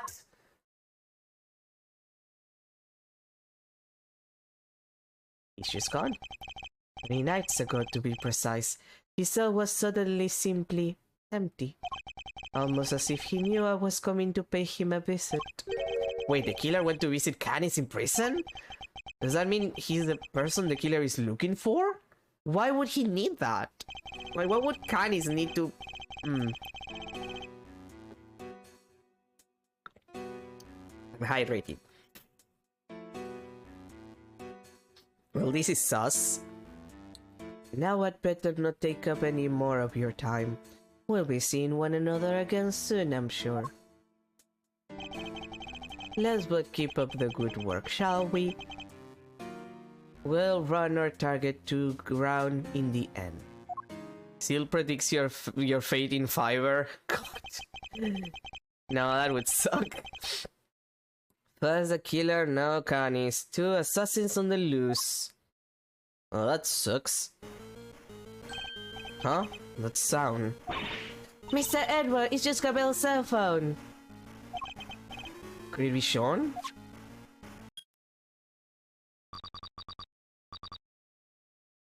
How's it going, Miles? Whoever it is using a voice changer. Who is this? Is your friend in the red raincoat, of course. Red raincoat? You're the one who abducted Kay. Bingo, well figured out, Mr. Genius Prosecutor. Why are they holding Gabel? Gabel gave us her phone because the kidnappers were calling her through it, so she was like, look, if they call you again, like, you know, you get the call, you're looking for my child. I can hear Mr. Edward. Sorry. Where's the speakerphone button? I was as surprised as anybody when she lost her memory like that. Talk about a curveball. Hey, I'm standing right here, you know. But never mind all that. I called to talk about something else. Yeah, there's something I need to tell you. Truth is, I was the one who made Big Bad Chairman Winner kill Little Miss Rose the Ringer. What? This must be the person the killer was talking about. I also called to say thank you. Neither want or need your thanks. Sure, but you deserve them anyway. Yes, the penny didn't drop yet, huh? Yeah, right, I abducted Kay as you put it. But why would I do that, That's right, because I needed you to help me make sure that Winner got caught. No, I got used! If Kay was a suspect, you'd have to look into it. And if you looked into it, you'd be sure to unmask him eventually. After all, you're a genius, right? Everything worked out exactly like a plan. Ah, but there's something else you should know. Something you didn't figure out yet. It was our Winner who kidnapped Judge Gabel's boy. You? How do you know about that? You and the good judge are more similar than you know. I think you might even be becoming friends. After all, she visited you at the detention center, right? Seems pretty poorly to me. How could I possibly know about that? She didn't even use her real name when she visited. She pretended to be Detective Gumshoe. Anyway, you want to know how I knew about the kidnapping? That one's nice and simple, at least. Because sweet innocent little Sean is here with me right now. No! Sounds like that one was a real surprise. If only I could see your faces. Well, okay, what do you say? Why don't you come and steal him back, just like you say you would? You wouldn't want the amazing Yeterazu's first commission to be a failure, would you? They even knew about that! How can they possibly know so much? I don't get the wrong idea about the year old Excelsius, by the way. Papa Winner still a villain through and through. He wanted to kidnap Sean. I just got there first. Okay, that explains why they kidnapped Eustace and not Sean. Because Sean got kidnapped first and Eustace was the only person available to kidnap. Oh god, this game is so stupid. So there were 2 kidnapping plots. Okay, sure. What a bunch of clowns. It's good kidnap his not by mistake. Is Sean really there with you? Prove it. Put him on the phone. He's here, but I'm afraid I can't do that. Can't let you do that, Star Edward. He's sleeping. So sweet. Then why should we believe you? You might not be the kidnapper at all. Look, if you don't want to believe me, that's up to you. What do you want? What's the endgame here? Are you just trying to get Lagar acquitted? Nah, I could care less about whether they find her guilty or not. So whoever it is, they're not after the same thing as Sherman Winner. My endgame is going to have to stay a secret for now. Alright, now talking to you. You kids have fun, okay? Don't think for 1 second you'll get away with this. Don't worry. I'm counting on you at least trying to track me down. That'll be half the fun. Know that I rate your chances of bringing me to justice very highly.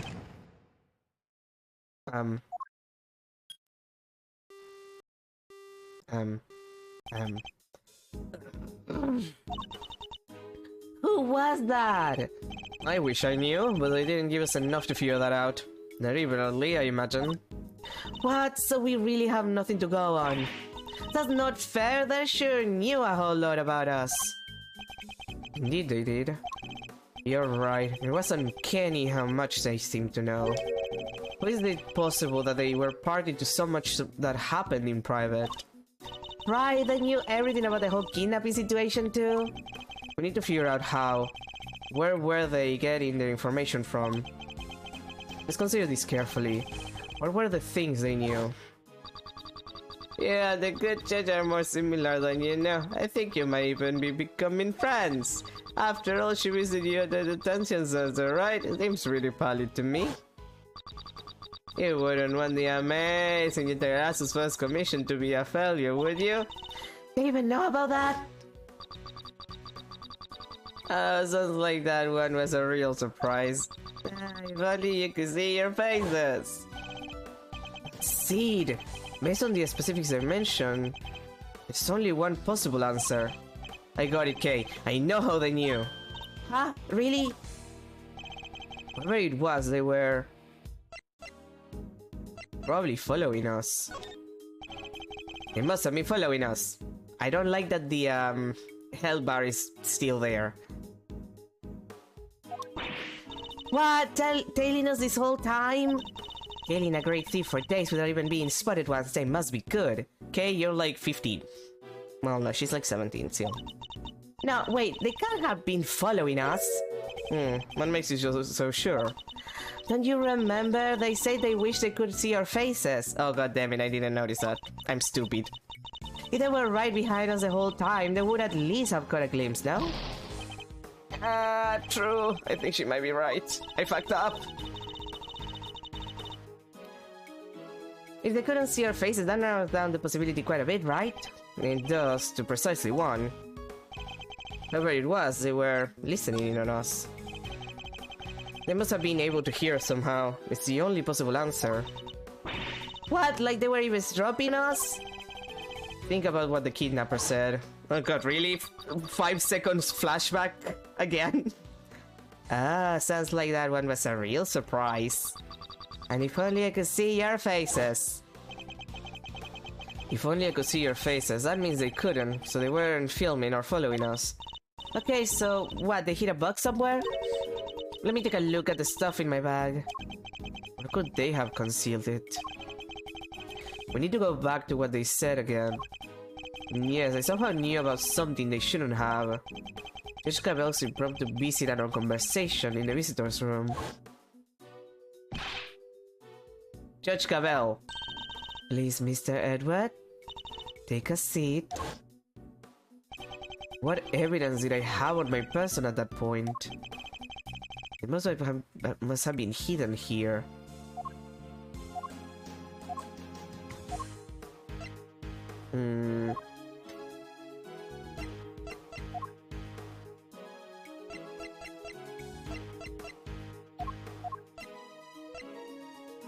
I mean, the only thing that I can think of is the pin itself. Because I don't think we had knight's possessions at that point. I'm pretty sure that we had lost them. Take that! Hey, can I take a closer look at your badge? Take it as a pin? No, it's mine. What? Seriously, Mr. Edward, sure, you're a great thief's assistant now. But that doesn't mean you get to wear the pin right away. You have to earn it. I don't want to wear it. I want to check it for bugs. Huh? This old thing? Let's take a look, shall we?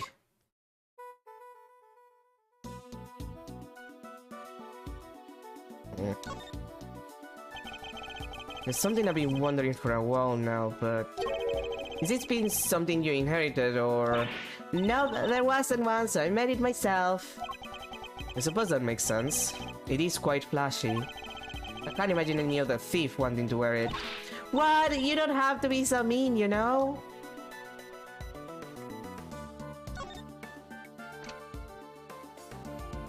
Well, well, well.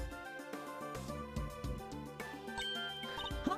Whoa! So I was right. Well, well, well. How did you know? Whoever it is we're dealing with, they came into close contact with you recently. When they knocked me unconscious, you mean? Precisely, which made me think the bug must be in one of your possessions. But they also overheard my conversation with Judge Cabell when she visited me.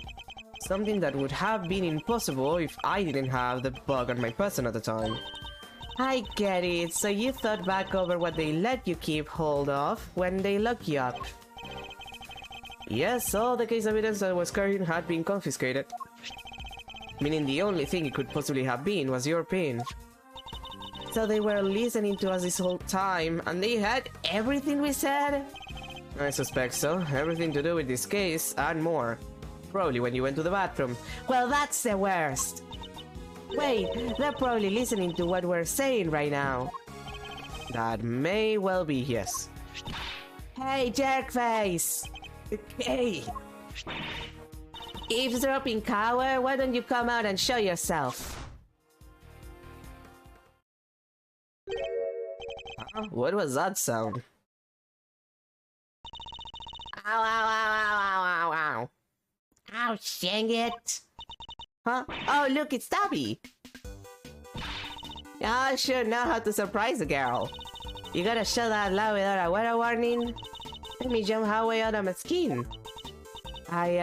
Sorry? What's got you so ordinary anyhow? Get a load of this, seriously, it'll make your blood boil. It will, huh? I'm all ears. I wonder if we might be better off keeping it all to ourselves, Kay. Assuming we don't want to be all over the front page of tomorrow's paper, that is. Oh, thanks, nearly walked right into that. Aw, come on, you're not fun at all. I was counting on you opening up and spilling the beans all over here, this here plaza. I better switch off the bug before I forget. Well.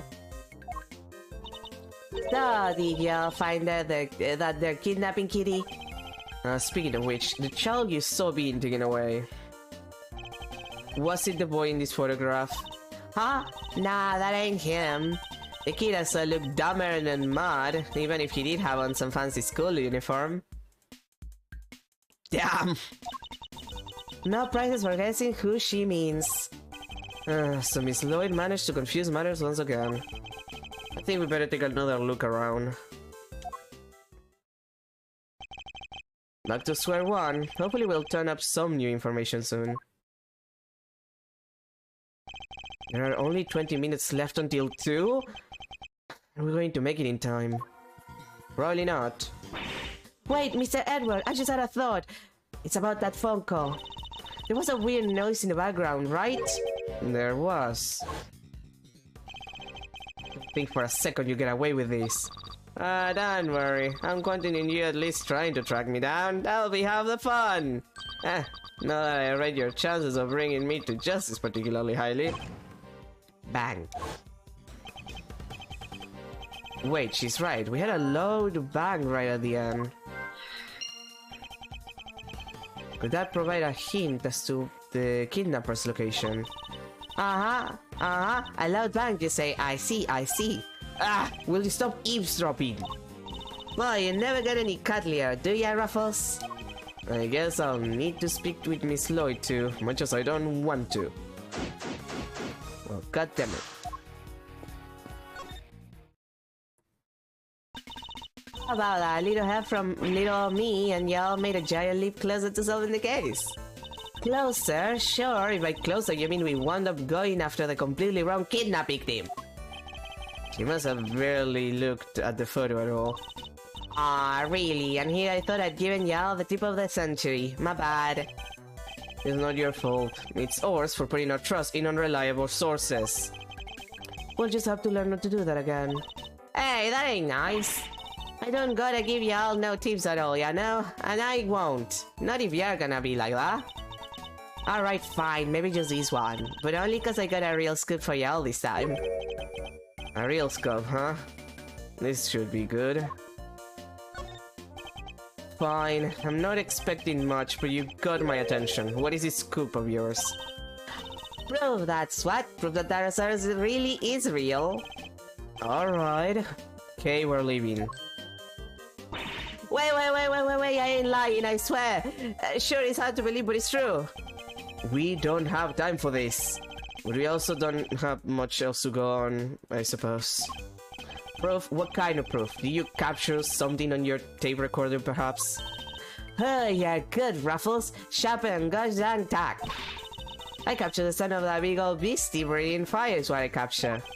I was hoping for something a little better than that.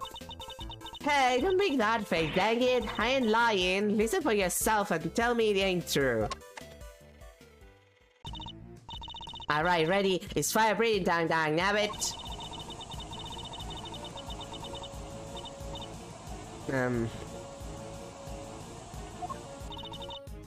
There. Well, kinda hard to tell over the shouting, but it could have been something breathing fire, maybe? And tell me, Miss Lloyd, do you see this fire-breathing something with your own eyes? Well, not exactly with my eyes as such, being as I wasn't precisely close by when it happened. Surely the real Torosaurus would be pretty hard to miss, no matter how far away you were standing. Well, see, I was far away, but also recording via what you might call non-standard means. Would you mind explaining what you mean by that? Yeah, I really dug myself a hole here, huh? See, I might could have rigged me up a little wireless intercept hoping to do a little scoop detecting. That's so sad. Poor insect. Not an insect, K, an intercept. She was listening out for radio signals.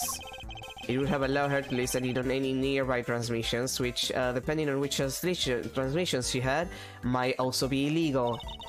Me and the chief have been down here at the big field sniffing around these last couple of days.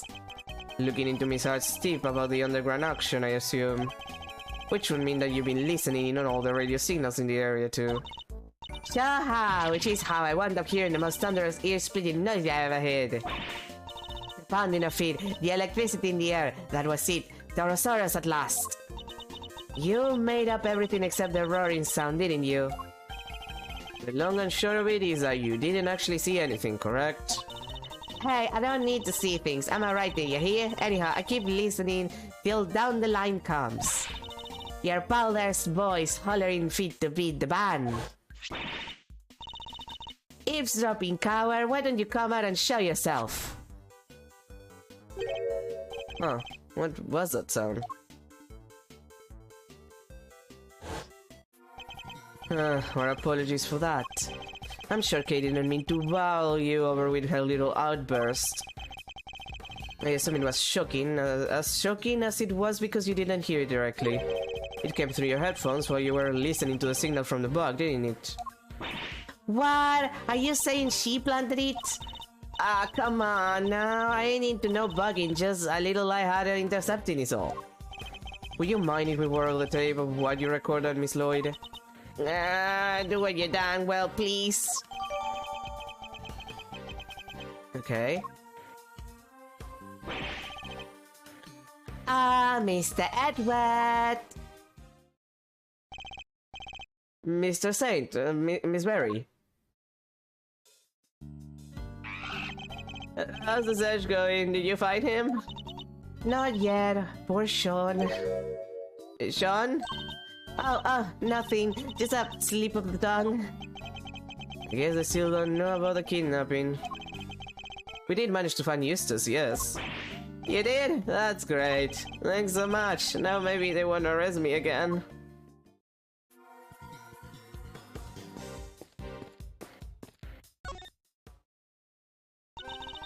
Me and all my friends went out looking. But you beat us to it. No fair.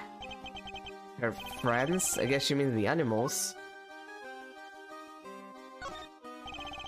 This is the first public performance of your new show, correct? Yup, it sure is.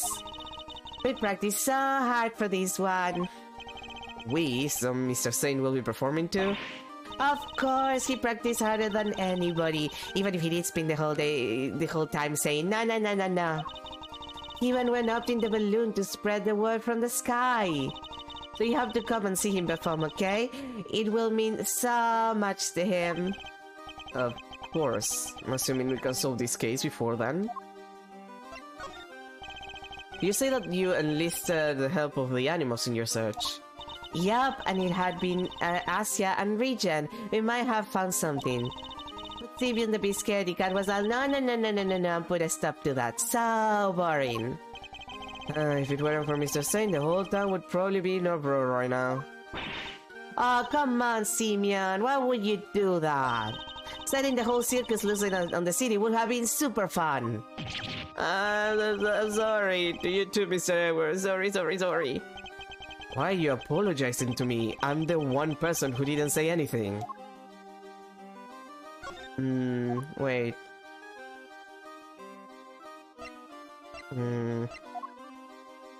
Because like it was a large bang, which kind of sounds like a circus, like cannon. What happened? We got contacted by the kidnapper, and he basically had a bug on us. And we talked to like this Lloyd lady, and apparently she's been illegally intercepting radio signals to check for like scoops. And now Regina and Simeon are back. Huh? For me? Oh, that's so sweet. You really shouldn't have. Oh, no, I wasn't. But I just can't accept it, I'm sorry. I have my hand full with the animals. I wasn't asking you to take charge of it anyway. Well, that's not gonna work, I see. Simeon? You're amazing, Mr. Edward. How do you find Prosecutor Winner? With some serious investigative magic, that's how. It was pure luck, actually, but never mind. You didn't even need our help, huh? That's not true. Thank you so much for joining in the search. Where do you look, by the way? This place is a little way away called Sunshine Coliseum. Do you know it? Sunshine Coliseum? That's over by the harbor. There were a whole bunch of people there looking for out there for a big event. We thought it might be worth a look. You mean like a festival? Oh, that sounds fun. Wish I could have gone and checked it out. Oh yeah, it was super fun. There were food stands and fireworks. Simeon didn't like the crowds much, but... Hey, you don't have to tell them that. Alright, it's decided. When this case is finally over, we're all going to the festival together. It's kind of lucky you found Prosecutor Winner so quickly. Lucky? In what way? We have to go practice soon for the show. We wouldn't have been able to help Mom for much longer anyway. I see. I'm sorry to have kept you from your duties at the circus. No, it's nothing to worry about really. We were glad to help. I'll do anything if it helps make sure they don't arrest me again. You really helped me out by finding him. I'm so relieved. Of course, just because I found him, that doesn't mean they'll find Warden Lagarde guilty. What? You mean they might still throw me back in jail? No, no, no, no, no, I can't go back, I can't! Come on, Kay, do you really have to torment the poor boy? Wait.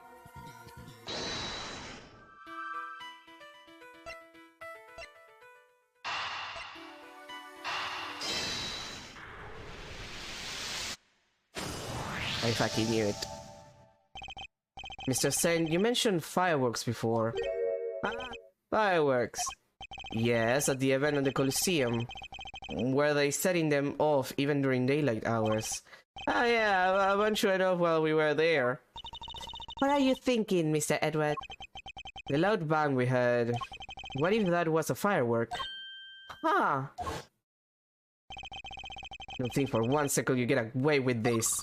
Don't worry, I'm counting on you at least trying to track me down. That'll be half the fun. Now that I read your chances of bringing me to justice particularly highly. For the bang to be clearly audible over the telephone, it must have been pretty loud. Which means fireworks, which means the Coliseum, so the kidnapper was near there, right? But how near? If the fireworks were that loud, you could probably hear them from pretty far away. Yes, the area we'd need to search would be too broad to even consider doing it ourselves. But if the police were to lend a hand... Oh, speaking of the police...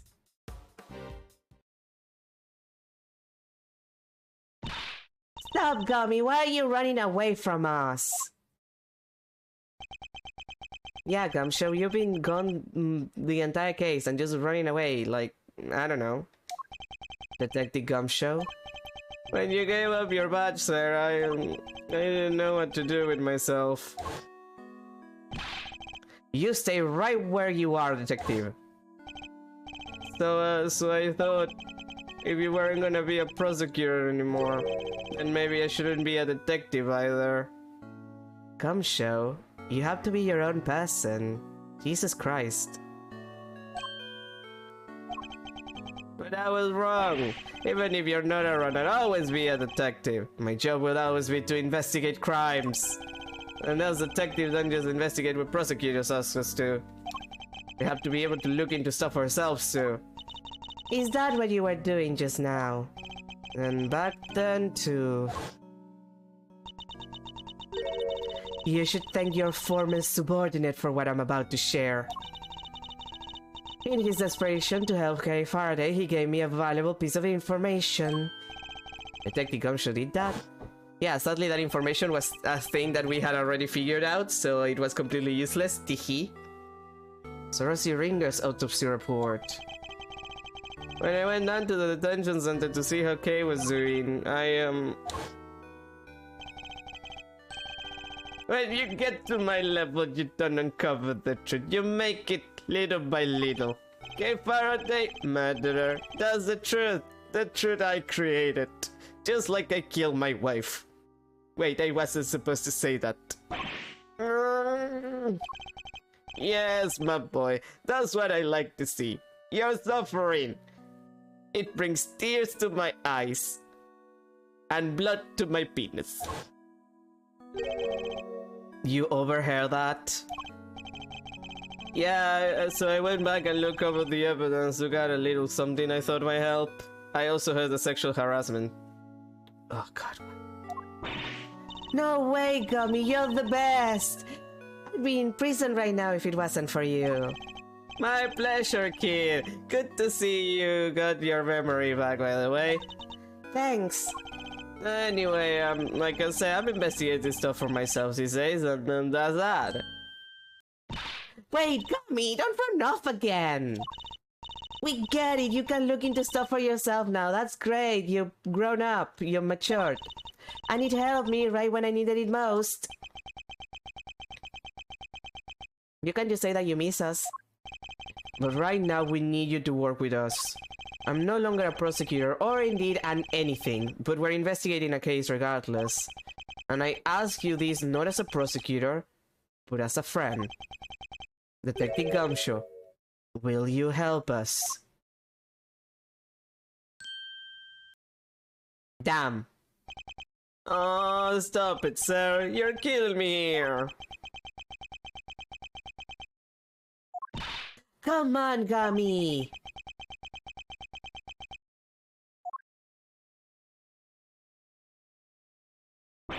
Alright, I'll do it. Just stop bowing and be nice to me, okay? It's weird. I'm used to the violence and my salary getting cut. This is weird. Gummy! Thank you, Detective. I'm not that bad, am I? Yes, you are, sir, but that's why we love you. So, what do you need?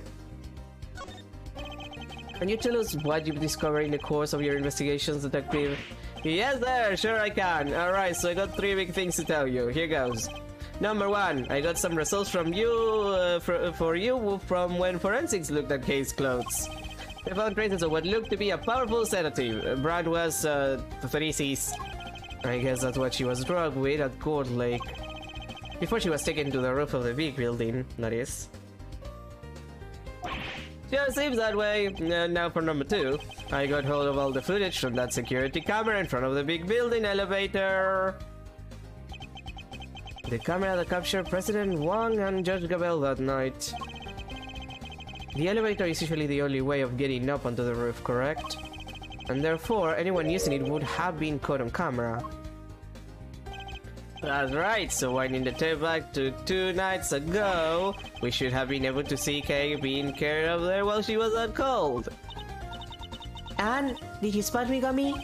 I watched it all and fast forward everything from 2 days ago until the end. Yes, and... Nothing. No sign of Kay anywhere. I thought it was too good to be true. So how did the kidnapper get her up there? I think we'll need to look into that in a little more detail. And the last item on your list? Yes, sir. This is the big one. The 3rd thing I have to tell you is... It's great to be working with you again. I'll help you catch this perp if it's the last thing I do. And that about wraps it up. I put you through a lot, Detective.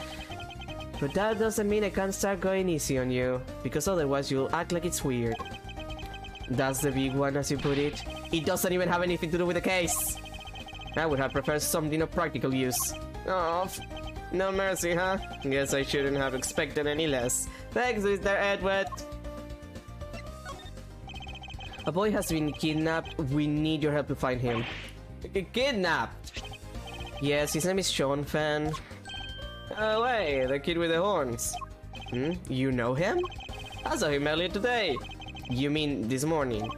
Yeah, he got off that bus over there and then he walked off towards the garbage disposal area. Where's that? Just over there. Is where all the officers in the big building put the trash before he gets taken away. Where he went after that, I couldn't tell you. I had to leave right around then. I think we better take a closer look at this garbage disposal area. Well, time to move our asses. So Sean walked off in this direction, huh? It would seem so, yes. Perhaps we'll find some clues here as to his current whereabouts.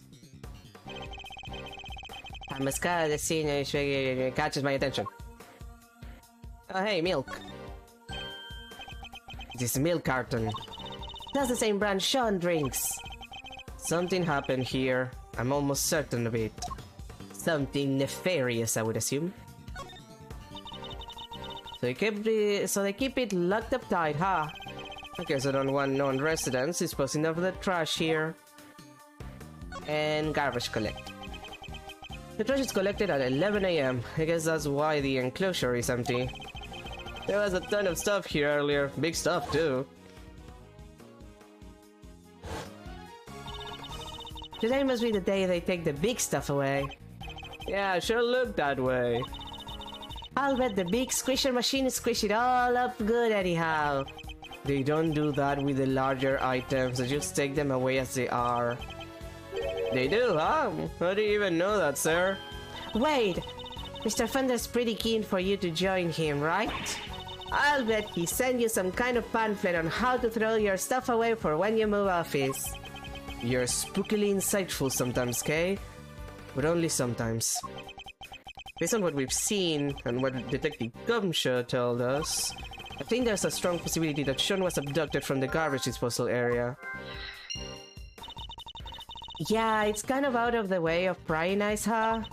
But why would Sean even come here in the first place?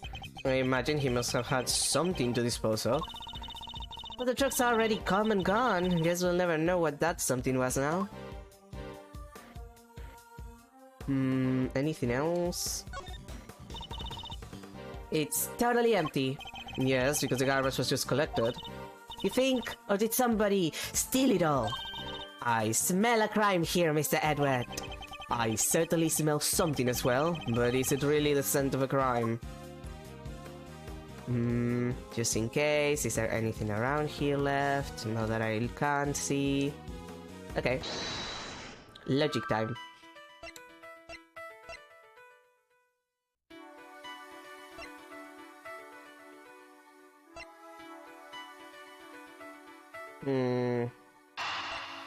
The vehicle activity, perhaps?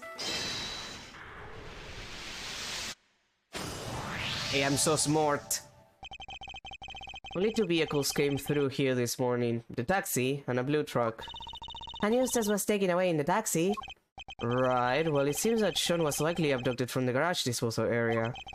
And if the garbage was collected at 11 AM... Oh, I get it. Now we know what kind of truck it was. Indeed, it must have been the garbage truck. But the police officer who told us about it didn't describe it as such. He only mentioned the fact that it was blue. Some cop he was. How did he not even notice it was one of those cool trash squishing machines? Because it wasn't. Today isn't a regular garbage day. It's the day they collect larger items. For which they wouldn't use a specialized garbage truck. Just a regular truck like any other. But it was a garbage truck nonetheless.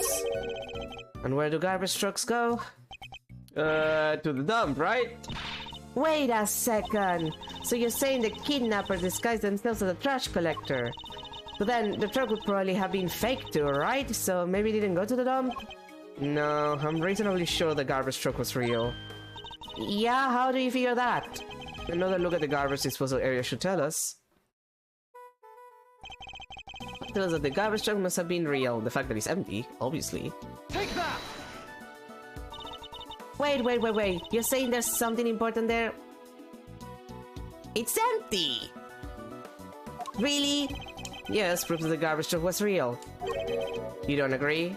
You should agree! It's empty! Like a selected just arrived. Game! Nope! Did I get it wrong? If the truck wasn't real, the driver wouldn't have been able to collect the garbage. Wasn't there something here that proved that? I don't get it, Mr. Edward. How do you know the garbage truck was real? Okay, fine, I'll put it on the empty space where supposedly there was stuff. Like, see the empty space. It's empty. Take that! Wait, seriously? How is the fact that there's no trash? Okay, no, seriously. How is the fact that there's no trash not the thing that proves that the garbage truck was real? Like, am I insane? Am I insane? Like, what am I supposed to be, like, pointing at? The lock? Well, I guess because they locked it up? Take that! Okay, it's a fucking lock. That's ridiculous. Come on, game, that's ridiculous. Like, the fact that there's no garbage anywhere should be proven off. Jesus Christ. No, yeah, no, it's the lock, but like, that's ridiculous. Like, the entire place is empty. How come that's not proven off? The garbage disposal area is kept locked. Oh yeah, so only a real garbage collector in a real garbage truck could have opened it. Precisely, the garbage truck can't have been a fake. Perhaps whoever abducted Sean put him in a large cardboard box that they prepare for the job. Now mix this among all the other oversized items, and the garbage collector would have taken it away no questions asked. You are so smart. Exactly, allowing the kidnapper to await the truck's arrival at the garbage processing facility. They could then claim to have thrown the box away by mistake and collect it without incident. Alright, so where do they take the garbage after it leaves here? Let's see. Looks like we have two possibilities. But which of the garbage processing facilities was Sean taken to? Have we found anything that might serve as a clue?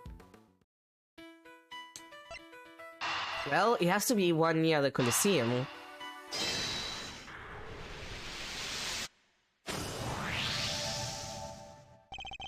So based on the loud bang we heard on the phone call, we know that the kidnapper was somewhere in the vicinity of Sunshine Coliseum. And one of the garbage facilities is right over there too! I think it's likely that's where Sean was taken. Which means the kidnapper must be holding him somewhere near there. Detective Gumshoe? Yes, sir! Could I ask you and your men to search the area around the garbage facility? How long do you stream? Well, I'm gonna take I just checked the time. I'm gonna take like a 5 minutes intermission to go get myself some coffee, and then we're gonna go for another 2 hours, more or less. I stream for 4 hours generally, unless I happen to be feeling bad or I happen to have something to do. It's usually 4 hours. It's not like you to ask, sir. Feels a little flat if I'm being totally honest. Why don't you give me a good old-fashioned order, huh? Like you used to? You don't mind, even though I'm not a prosecutor anymore. I thought I told you already. A detective investigates for himself, not just for prosecutors. Thank you.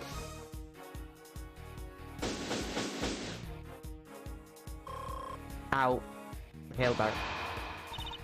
Mr. Edward, we're almost out of time. You're right, we need to hurry. Don't Judge Gabelle and the others can hold out much longer.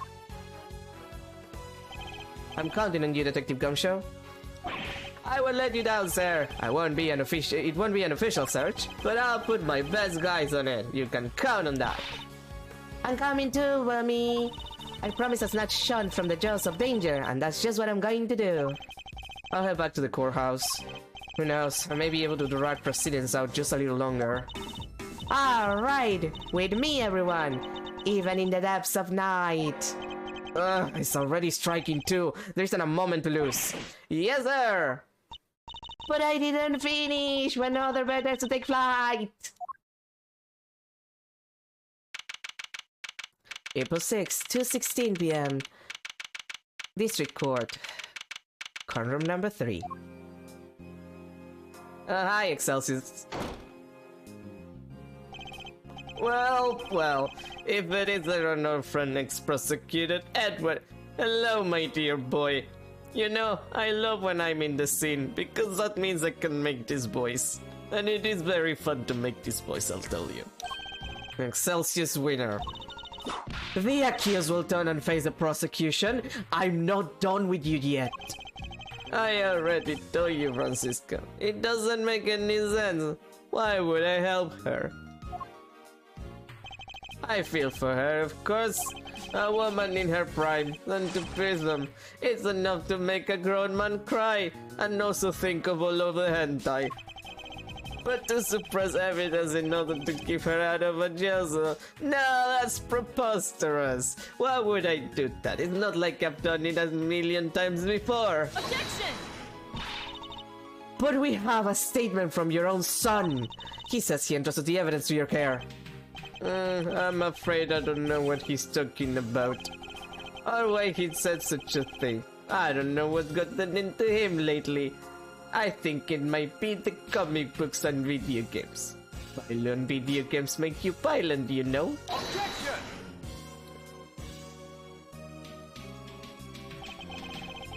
What if I could prove that you and Warden Lagarde are much more closely associated than you claim? I'm sorry. Prove.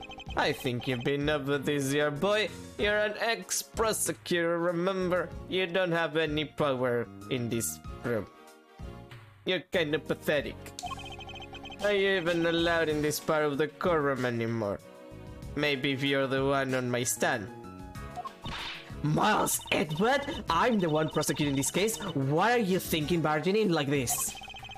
I am sorry, Francisca, but it's important. May I speak on behalf of the prosecutor just briefly? What are you doing? Judge Gabel, I come before the court with important new evidence, which is super important. I ask that you allow me to present it.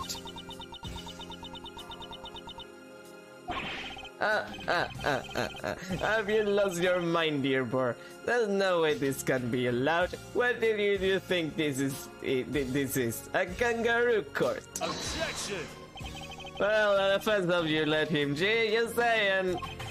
How's the thinking over on the prosecution's either, Fandango? Fine. The prosecution has no objections. Objection! Your objections are neither here nor there. This isn't a democracy, it's a courtroom that just happens to be in a democracy. But as we all know, democracy is in peril all the time. Because of people like me. Wait a second, I shouldn't have said that. Did I mention I probably killed my wife? And this is fraudulent contempt.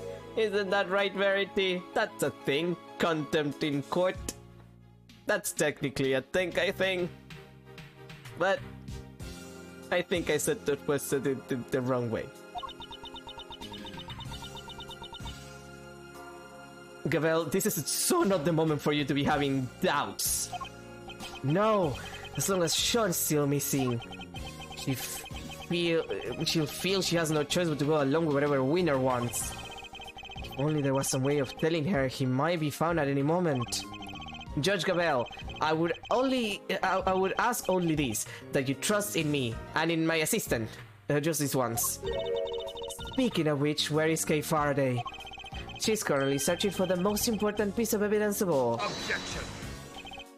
Nonsense! There's no more evidence to be found. You're just telling your time. Oh no, I eliminated all the evidence. God damn it, I shouldn't have said that out loud. Objection! The most important piece of evidence of all, huh? Hey, gee, I don't know what this evidence is, but maybe we should trust in Miles' little pal. What do you say? How did he got his beer back? It's a wig, probably. I mean, I say little pal, but she's way more than that. She's the one and only great Vegeta Garasu. And hair, it's probably also a wig. It seems Fender has sensed what I'm getting at least. Judge Gabel! The evidence I'm talking about, we're almost certain we know what it is. Kay is only moments away from snatching it from the jaws of danger. Very well. This is highly irregular, but I will allow it. You have my thanks. Have you all gone completely mad? Why do you keep doing this to me? I work so hard to hide evidence and destroy it and fuck around and finding out, and you people ruin it for me. You said you had important new evidence? Evidence of what exactly? Just what I said, that Warden Lagarde and Chairman Winner are far better acquaintance than he claims. Allow me to present it to you. What proves the link between Excelsius Winner and Fifi Lagarde? Where's the note? Yeah, this report. This document is a report regarding the interrogation of a certain someone. Oh yeah? And who might that be? The late Mr. Bronco Knight. And the interrogation was to be carried out by none other than Warden Lagarde. Wait, is that the interrogation where... Yes, where Knight was killed. This document shows Warden Lagarde planning the interrogation in which Mr. Knight was murdered. This is indeed important evidence. Objection! Miles Edward, you refer to the document in question as a report. Would you care to elaborate to whom was this report addressed? A very good question, Miss Von Karma. And the answer is the most important new revelation of all. We recovered this document from a safe in the storeroom on the 51st floor of the big building. That's the storeroom where the lots for the underground auction were kept. It is. An auction, if you recall, that was presided over by one Excelsius Winner. Well, you kids are so annoying. Why do you do this to me? And that is whom the report in question was addressed. Do you still mean to insist that you and Warden Lagarde barely knew one another? I'll refrain from commenting on that matter for the moment, if you do not mind. I'm really tired of you people. Look at my little flame. Isn't it entertaining? I really like fire, you know. I always wanted to be an arsonist, but my parents wouldn't let me. Disappointed of my life. I could have committed so many crimes. Much more interesting than the ones I'm committing these days. Oh, goddammit, I wasn't supposed to say that out loud. What? I don't believe it's been conclusively proven that I was the actioner, has it? This is all circumstantial, and you guys suck. Have you forgotten the events of this morning already? I think I proved that fact more than adequately. I'll admit defeat in that particular arena, yes, but that was not the quorum. I have not yet been put to trial, therefore I am not guilty. You guys are so stupid you forget of bureaucracy. Can you prove the same thing here, my boy? That I was the ringleader, did you call it? If you can, then, well, you certainly can prove that the report was addressed to me. You won't wriggle your way out of this one. So unfair. Tell him, Verity, please. I'm not being slippery at all. I'm just very, very sweaty and covered in tears. Not slippery, just wet. Although you could say that you are slippery when wet. What a good album that was. Do you know that album, Miles? Excellent music, I tell you. I'm being entirely reasonable, wouldn't you say? Unlike you when you permitted Mr. Edward this bizarre interlude. That was most unlike you. It's saddening, truly it is, to see you failing in your sacred duty to the law. Almost saddening enough to make me want to take drastic measures, which technically I shouldn't be able to take, because I'm a prosecutor and you're a judge, and those are technically two different things. I mean, yeah, it's part of the justice system, but technically, depending on the country, judges are appointed differently. Some judges are voted in, some judges are appointed by politicians and shit. Some judges are even appointed by like the president and then voted by the Senate. And that can be very, very dangerous because then a president can put whoever the fuck they want in the Supreme Court. It's super fucked up when you think about it.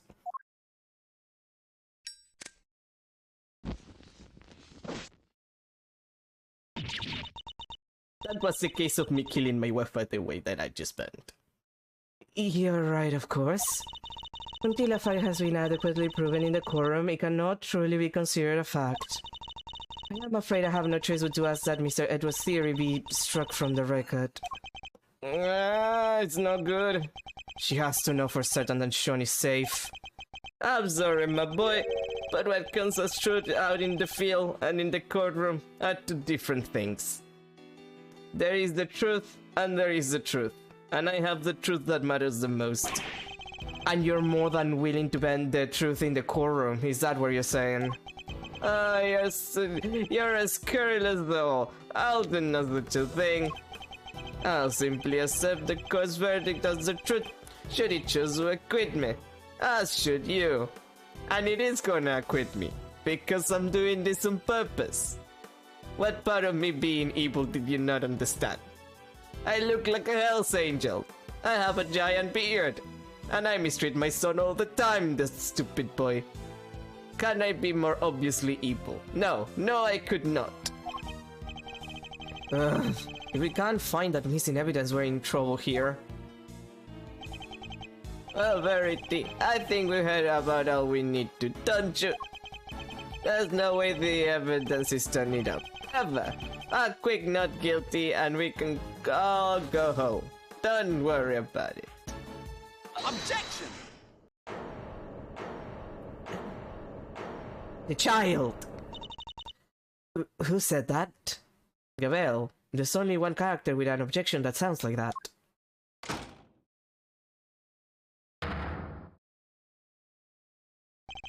Dad! Eustace, my biggest disappointment. What are you doing here? I thought you were being disappointment somewhere else. Mr. Winner, what is the meaning of this? What and where have you been? You can't just abandon your duties like that. I am sorry. You aren't fit to be a prosecutor. You're a complete and utter disgrace. Why,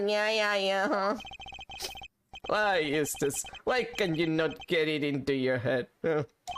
This is no place for an incompetent fool like you. I had you kidnapped, and then you come here and ruin my plans again.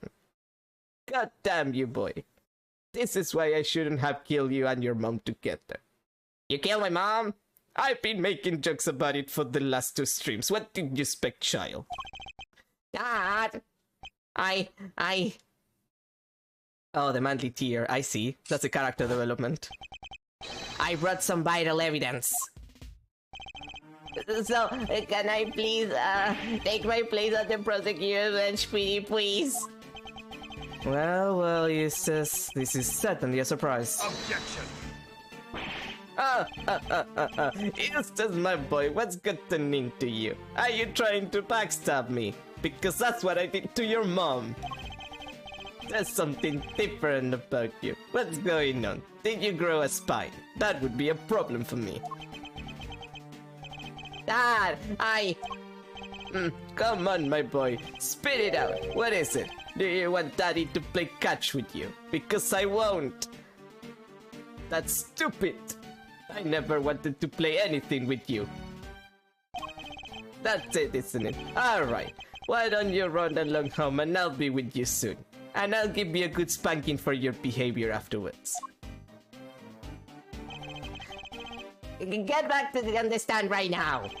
What gotten into you, child? You're shaking like a leaf. I promise you I'm only going to hit you a little. And yes, the bruises are gonna last at least a couple months. But it's what you deserved. Objection! Judge Gabel, the prosecutor in charge has arrived along with important new evidence. This trial is far from over. Surely you can't call an end to our proceedings just yet.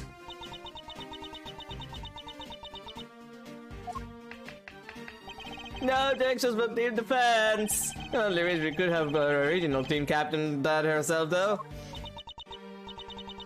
The prosecution has no objections either.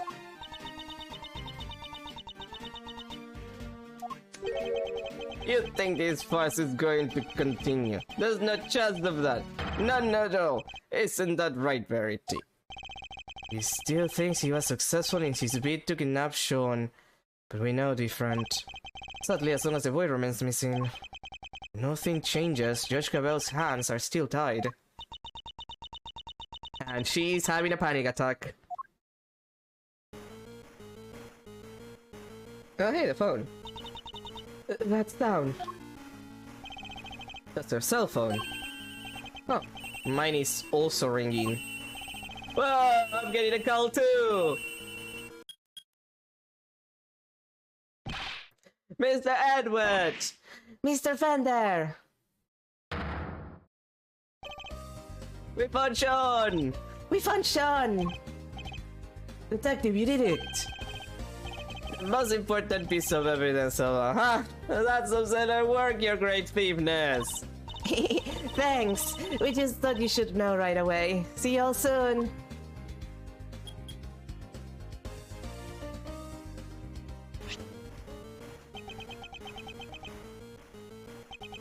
Judge Gabel, it's for you.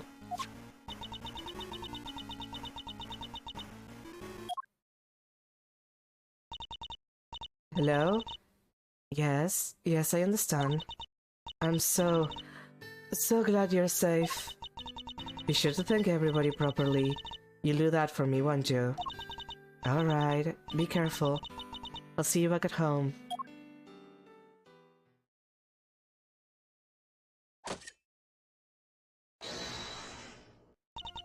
The proceedings will continue. I feel a certain freedom returning to my hammer arm. Oh no! Oh, it is some sort of idiotic joke. It is no such thing. The witness will return to the stand. And Mr. Winner will step up to the prosecutor's bench. Yes, ma'am. Can you guys move on? I need to get my coffee at some point. Eustace Winner? Yeah? I leave matters in your hands. Huh? Facing down your own father. This won't be easy. I'll be looking on with interest. Don't disappoint me. Oh yeah, they're about the same age, those two. Very well. Is the prosecution ready to proceed? Mr. Winner, you mentioned some evidence that you wish to present to the court. Yeah, so, the knife and the chisel. Whoa, you tracked out the missing murder magics! Well, Mr. Winner, did you? About that, no, I couldn't find them. I searched everywhere when I was too late. Too late? Although, I remember something. I saw that in the garage this morning. He was carrying something wrapped in newspaper. Where are you going, Dad? Oh, Eustace, I was just on my way to throw out some trash. Don't you worry about it, and don't worry about the bell sound. The bell sound is inconspicuous. You should not take any note of it. And then I heard this tinkling sound. Tinkling, huh? Let me guess. The bell from Mr. Canis's chisel. You mean to tell the court that you believe the witness disposed of the evidence? I can't believe I've been betrayed by my idiot son again. I tried my best, but I was too late. I'm sorry. You say you look everywhere. Everywhere where? Literally everywhere. I even went to the dump. I got down on my hands and knees and dug through the garbage. Damn, kid. I figured that stuff had to be in there somewhere. Wait, that's Eustace? Huh? Hey, what are you doing here? Ah! Rude, he totally ignored me. So that's what he was doing, and he even went so far as to search the dump. But all I found was these. And this is a little pungent for one thing. Yeah, and you're a little on the ripe side yourself, kiddo. I can smell you from here. Well, what do you expect? And the knife? It's probably somewhere in among all the trash. But it was too much to go through on my own. Very well. The courtroom will accept this item you have presented into evidence. You really haven't done yourself justice. You never failed to disappoint, dear boy. And by that I mean you always disappoint. You dug through rotten garbage with your pen hands, and that's all you have to show for it. You drive me to tears. Really, you do. I really should have killed you while you were still in the womb. That was my first mistake. Objection! Maybe a little too sun to turn on the water was just your dad. Let's take a closer look first. If you wish to waste your time being my guest, wouldn't be the first time, wouldn't be the last. Hey, Eustace, Mal, not this devastatingly handsome old defense attorney a favor, will you? Hit this guy full in the face with the truth. It seems Fender's on board. Good. Now let's see if we can find an opening. Mr. Winner, could you show me the piece of evidence you found? Sure. Okay, now is a good time for me to get myself some coffee. Like, this just kept going, and like, I was gonna get my coffee like 20 minutes ago. Okay, I'll be back in a sec with my coffee, and then we'll actually see whatever the fuck this piece of rock is. this very dirty piece of rock. I'll be back in 2 secs.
I'm back once again, but you didn't expect that.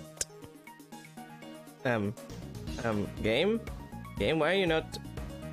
Okay, that was weird. I don't know why the game did that. That was strange. That shouldn't have happened, I think. But don't worry, we're back, and everything is okay. Okay, what the fuck is up with this rock?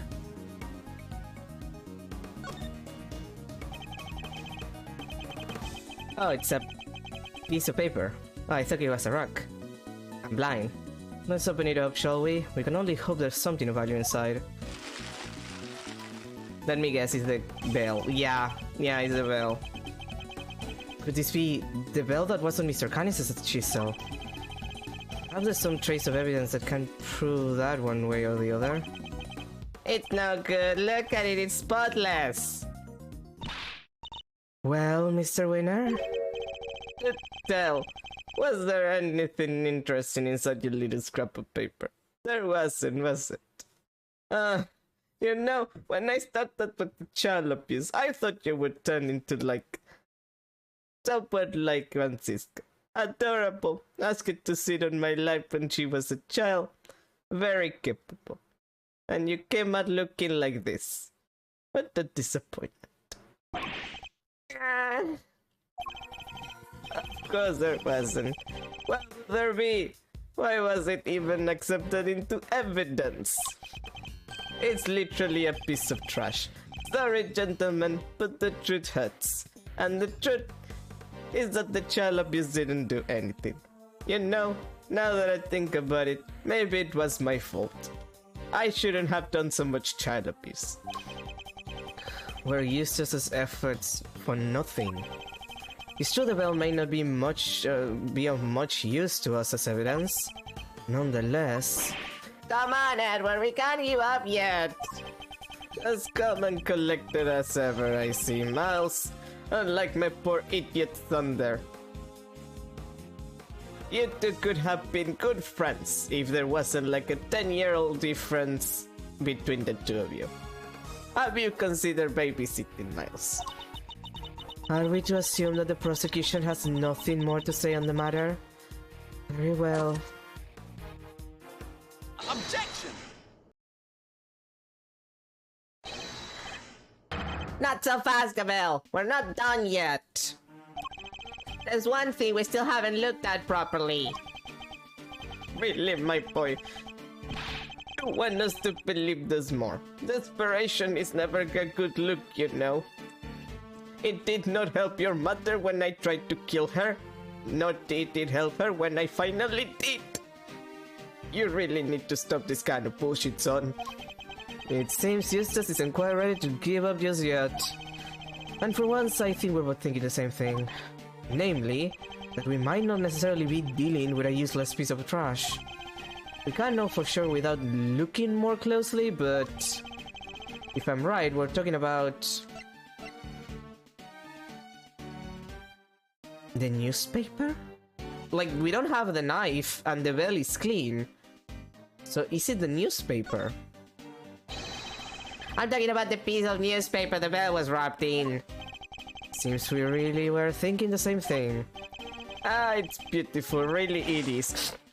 Dejectedly so. Some might call it heroic optimism, some might call it clutching at straws. But whatever one calls it, to put all one's faith in a worthless piece of garbage, that takes belief. I call it massive stupidity. The kind of stupidity that I could only see from my idiot son. Your poor wife rests her soul in heaven. Which I took, too. I took her soul to heaven, I mean. I killed my wife. How many times must I make this joke until it's funny? Dad, it was never funny!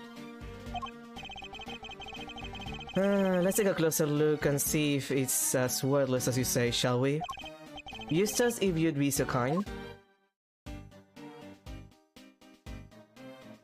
Oh hey, it has a giant mark that says death. Are these finger marks? Ah look, it's covered in some sort of oil. Judge Gabel, I'd like to have this examined for fingerprints. Could I request that you call on somebody from forensics? Very well. Summon a technician right away. I have the result, Your Honor. It's been confirmed. These are finger marks. Unfortunately, it looks like they were made by somebody wearing gloves. No! Oh dear. Well, that doesn't give you very much in the way of evidence, does it? Please ignore the fact that the glove seems to have a mark that says death on the fingers. Because I have gloves like that, and I don't want to be incriminated. But I suppose it makes sense if you think about it. After all, this was important evidence. And what kind of idiot would handle something like that without gloves on? Oh, that's right. The kind that would flail about desperately like you, my boy. What a disappointment you are. Whoa, way to talk to your kids, Super Dad. I'm merely calling a spade, or in this case, an idiot. I really should have killed you with your mom. Real winners know to keep their emotions out of things. And take no pity on the weak and the foolish, including their own ineffective offspring. God, I really shouldn't have killed your mom until we had a second child. Maybe the second one would have been less useless. Dad! You spent the last who knows how long proclaiming yourself to be a prize-winning prosecutor. But thanks to my little pep talk this morning, you finally know exactly how those prizes were won. It was all thanks to me. Thanks to the power I wield. You are useless by yourself, and you will never amount to anything. You've never stood on your own 2 feet. You've always been coddled. First by me, then by Verity. Dad!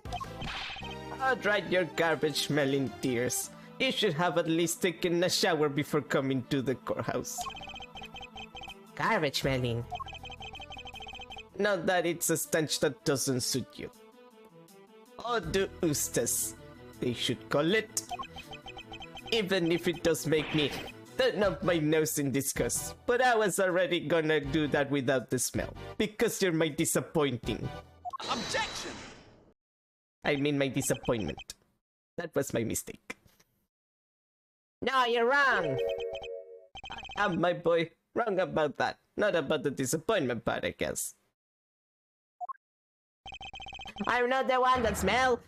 You are! What did you say? Yeah, you smell, and you don't even realize it. You couldn't hide it even if you wanted to. Edgeworth, take a sniff. Right where the finger marks are. You want me to smell it? Is that oil? Yep, and I know where it came from. Wait, I know it from somewhere too. The smell of engine oil in here. I guess Winner Senior must be something of a motorhead. That ought to tell us something important. It tells us exactly who threw this piece of evidence away. But I guess my dad's right. I guess I'll never be a real winner. I'll never be able to keep my emotions out of things. And I'll never be able to stand up to him no matter what he's done. Oh, kid, please. Please don't be that pathetic. Please don't be Francisca about this shit. You're having your manly tears like character development moment. Please. Eustace. Oh boy. Fine, I'll do it for you. Be strong, Eustace. Remember what you told me. You said you were going to be different from your father. A different kind of prosecutor. And you are a prosecutor. We both are. That's why we're standing here in this courtroom. A prosecutor's highest responsibility is to the truth. To see that it comes to light no matter what. We expose crimes, and we see that their perpetrators are punished, no matter who they may be. So if you truly mean to continue on as a prosecutor, you know what you have to do. I made you a promise. I said that if you could summon the courage to find your feet again, I'd help you. Except that you don't appear in any other game, so I guess I didn't, like, fulfill that promise. Or I did fulfill it, but, like, in the background. Also, it's weird. You're supposed to, like, be able to see Phoenix and Maya in one of the cases, and I don't remember ever seeing them. Is it in this one, or is it in a different one, and I just didn't check? That's a disappointment. This isn't something you should have to do alone. I'm here. I'm right beside you. Thanks, Edward. I'm sorry that I called you headless. I mean, worthless. You're right, those fingers might tie my dad to this crime. You just need to show everybody how. I can't believe I'm playing like this as this little shit. Take that! The smell you pointed out to me, Eustace, is the smell of engine oil, isn't it? Motorcycle oil, even. Yep, and we both smelled it before in the same place. Yes, in Chairman Winner's garage. What's more, these finger marks feature some distinctive patterns, don't they? The outlines of the letters D, E, A, T, and H, the same letters that appear on the fingers of these gloves. Objection! Gloves that can be bought in any store. Does that prove anything, dear boy? And if you tell them that they're custom made, I'm going to spank you like you've never been spanked before. Objection! Oh, indeed. That's not the only thing that connects your gloves to the piece of newspaper we found. Let's look again at the scrap of paper the bell was wrapped in. And compare it to the gloves we found in Chairman Winner's garage. A feature that undeniably connects the two. I mean, the dirt? Because, like, clearly the dirt is kind of important. Like, I'm just having a moment trying to think, like, could it be something else beyond the dirt? Because I don't think it could be. Like we mentioned the letters, so it couldn't be that. So then it has to be. It has to be the dirt on the gloves, I think. Okay, let's just Take that! hope I'm fine. No, it's not. God fucking damn it, game! What else was it gonna be? Like, no, seriously, what else could it be? Like, I'm gonna become the Joker.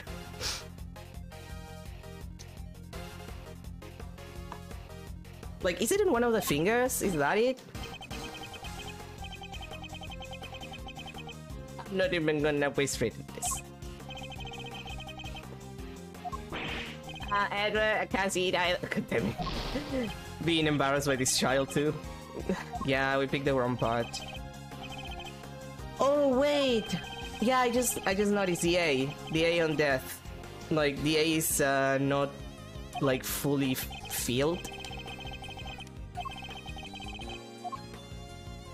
Yeah, which the other... Yeah, no, the A is not fully filled. Like, it seems like it had a decent amount of use. Take that! I didn't notice that. I was just concentrating on the dirt. I'm blind. Look at the letter A on the finger. Half of it is missing, exactly as it is in the print on the newspaper. What? I would also like to draw the court's attention to the dirt the gloves are covering. See, so the dirt is important!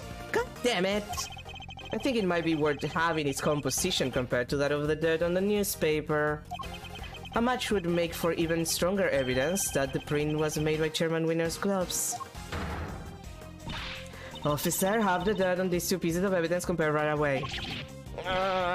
Curse you, Edward. And you, Eustace. Who do you think you are? You're nothing but mere prosecutors. Sorry, Dad. I think it's time you admitted defeat. You suppressed vital evidence, and we just proved that in a court of law. And also you suck. And you needed to try and protect the defendant. What do you think you're going to be able to make that stick? You think they'll send me to prison? Me? You think you'll be the one to finally take me down? You're a fool, child. A fool, and I should have killed you when I had the chance. Objection! Just give it up, Dad. Admit what you did. Objection! You think I'll stand a chance without me around? You won't last 5 minutes. You know what? I think I might be okay. All I ever wanted was to become a prosecutor, to make you proud, and you were kind of a piece of shit this entire time. Honestly, why did I want to do that?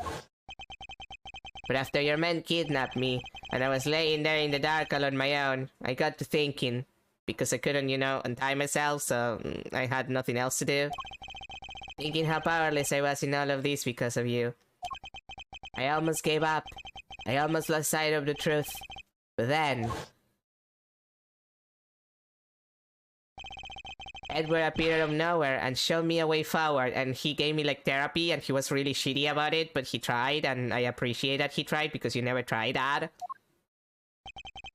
I don't need your approval anymore, and I don't need you. After all, I found that evidence on my own, didn't I? My men kidnapped you. What are you talking about? Oh yeah, they got confused and kidnapped instead of the other child. God fucking damn it, I paid them for nothing. Objection! I guess the courtroom is as good a place as any to tell you the truth, Dad. Be careful what you say to me, boy. You may live to regret it. And by that I mean you live to regret it until I kill you, and then you won't be alive anymore. You're a fool, Eustace, and you always will be. I know you've hated me for as long as I can remember, but I want you to know that despite it all, I've always looked up to you as my dad, and I love you, even if you're a piece of shit.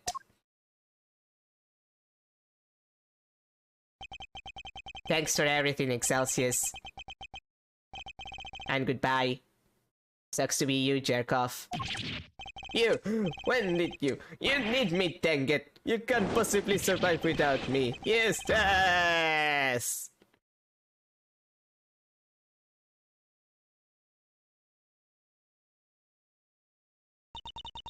The court hereby accepts that vital evidence in this case was suppressed by Chairman Weiner.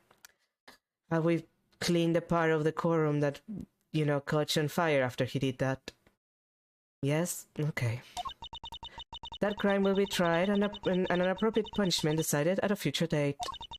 But for now, we must tend to the matter of the knife and the chisel, which still have not been found. However, I believe a full search of the garbage facility may well remedy that. What? You're going to dig through all that trash for the knife, darling? But then... don't worry, Garden Lagarde. I'm sure your punishment won't be too unpleasant. Oh, you devil! Punish! Moi! Impossible! Excelsior, you bleeding buffoon! What did you do? What did you do? Oh, you swearing bastard about how they never kill me, Guinea, and now this! You were the one I went to after they arrested me, because you made me believe I could trust you. And not only did you kidnap a child to try to help me, it didn't even work, idiot! You fleckless, useless idiot of a man! An unsightly outburst, to say the least, but an informative one. Wouldn't you agree, Eustace? Yeah, she really let some juices info slip there, right? You did, right? Yes, she did. We really need to work on your confidence. Very well. And it seems we may be able to bring these proceedings to an end at last. Oh, for fuck's sake! What? Huh? Who's that? The only person who says not so fast, Cavell. The only fucking person who says not so fast. God fucking damn it, Lang! Why the fuck are you here? Sorry, Jezgabel. Your happy ending will have to wait. Langshi says the end of the trial is not necessarily the end of the matter. Who are you? Just a lonely lone wolf investigator by the name of Shilong Lang. And you have some sort of objection to these proceedings, I take it? Ha, not really. Your suspect over there is guilty for sure. Guiltier than you know. Lang? Like the Lang from 12 years ago? Yeah, good to see that you're finally about to pay for your crimes. Even if it did take a while for you to get what was coming to you. Agent Lang, explain yourself. Like, did you have to do this now? When things were getting resolved, Eustace was getting his character development? Are you familiar with the SS5 incident? I certainly am. It happened 12 years back. Wait, 12 years? Look, a lot happened, okay? This was all 12 years ago or more. My father and the president being friends, our family being the ones who kept him safe. He just changed one day. It was like he became a different person. Now he doesn't trust the police one bit. I wonder what happened 12 years ago. Double body switcheroo. Could this all be connected to Agent Lang's father and his relationship with the president somehow? Fifi Lagarde and Excelsius winner in the flesh. I've waited a long time for this day. After all, you're the ones who threw my family name into the dirt. Are we to assume that you have some personal connection to the incident in question? I do, but I'm not here to talk about the past. Not yet, anyhow. Right now, I'm here for you, Gavel. Me? You and one other person.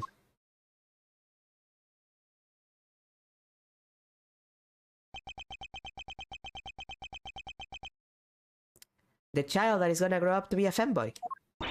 Sean! You're both under arrest.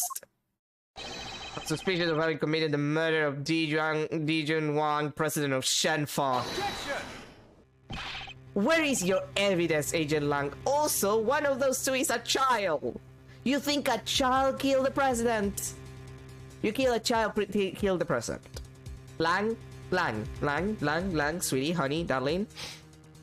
Shilong Lang, sit down 2 seconds. And please tell me, how the fuck do you think that a 13-year-old killed a grown man? Like Gavel, sure, she's an adult woman, she can probably plan something up. What the fuck are you talking about? All in good time, prosecutor. Mr. Prosecutor, rather. We haven't even started our investigation yet. I want my suspect on the scene with me while I look everything over again. What have you uncovered, Agent Lang? I need to know. If you got a problem, you're more than welcome to tag along. Oh, believe me, I will.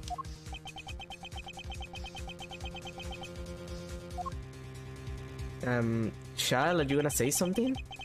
The end of the trial is not necessarily the end of the matter. We certainly haven't come anywhere close to solving the mystery of the President's murder, or uncovering the truth behind this so-called monster sighting. Ah, don't worry, I'm counting on you at least to track me down. I'll be half the fun. Now that I rate your chances of bringing me to justice particularly highly. You're figuring out who that was on the phone? Yes, I'd say the matter is far from over yet. Well, god fucking damn it, Long. Things were going so well. I fucking hate this shit.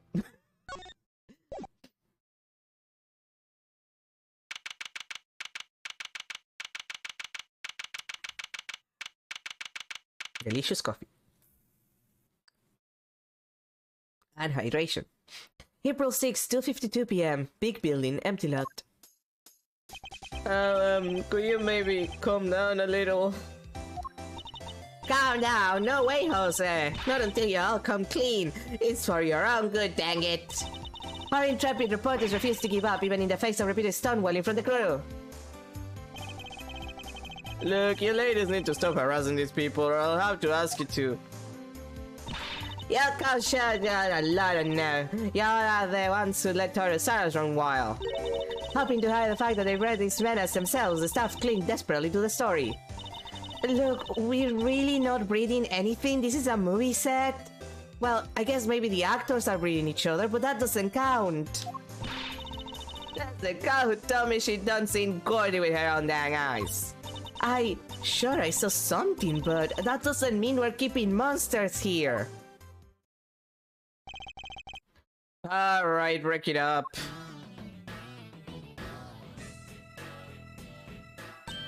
Oh, Mr. Edward! And Sean! Y'all are on the trail of this here monster infestation too, huh? No, we're on the trail of a criminal. Like she says, the darkness of a criminal's heart can sometimes be compared to a monster. That is to say, a killer is no different from a monster, really. No, Lang, that's dehumanizing people who commit crimes. That doesn't help helping people to stop committing crimes and or rehabilitating them. Please stop saying shit like that. Dehumanization doesn't help at all because it makes you forget that the people beside you could be monsters as well, quote-unquote monsters.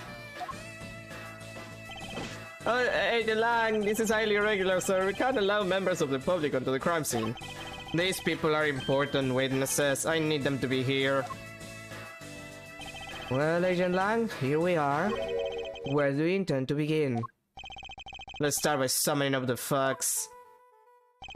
The President Swang's body was discovered here this morning. He hadn't been seen since the night before last. Yes, he slipped off without his bodyguards noticing, if I remember correctly. So he was missing for over a day. And the last person to see him alive was you, Judge Gabel, on the roof of the big building.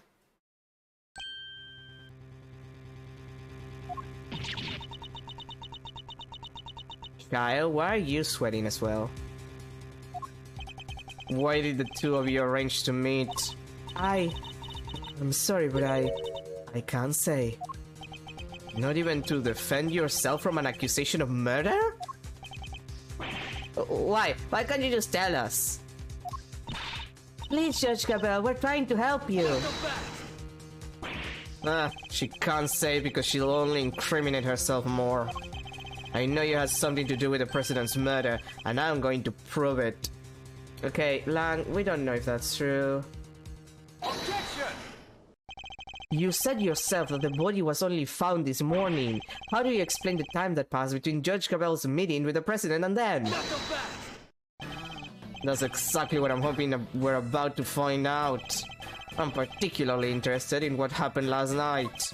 So why don't you tell us exactly how it all went down, Sean Fan?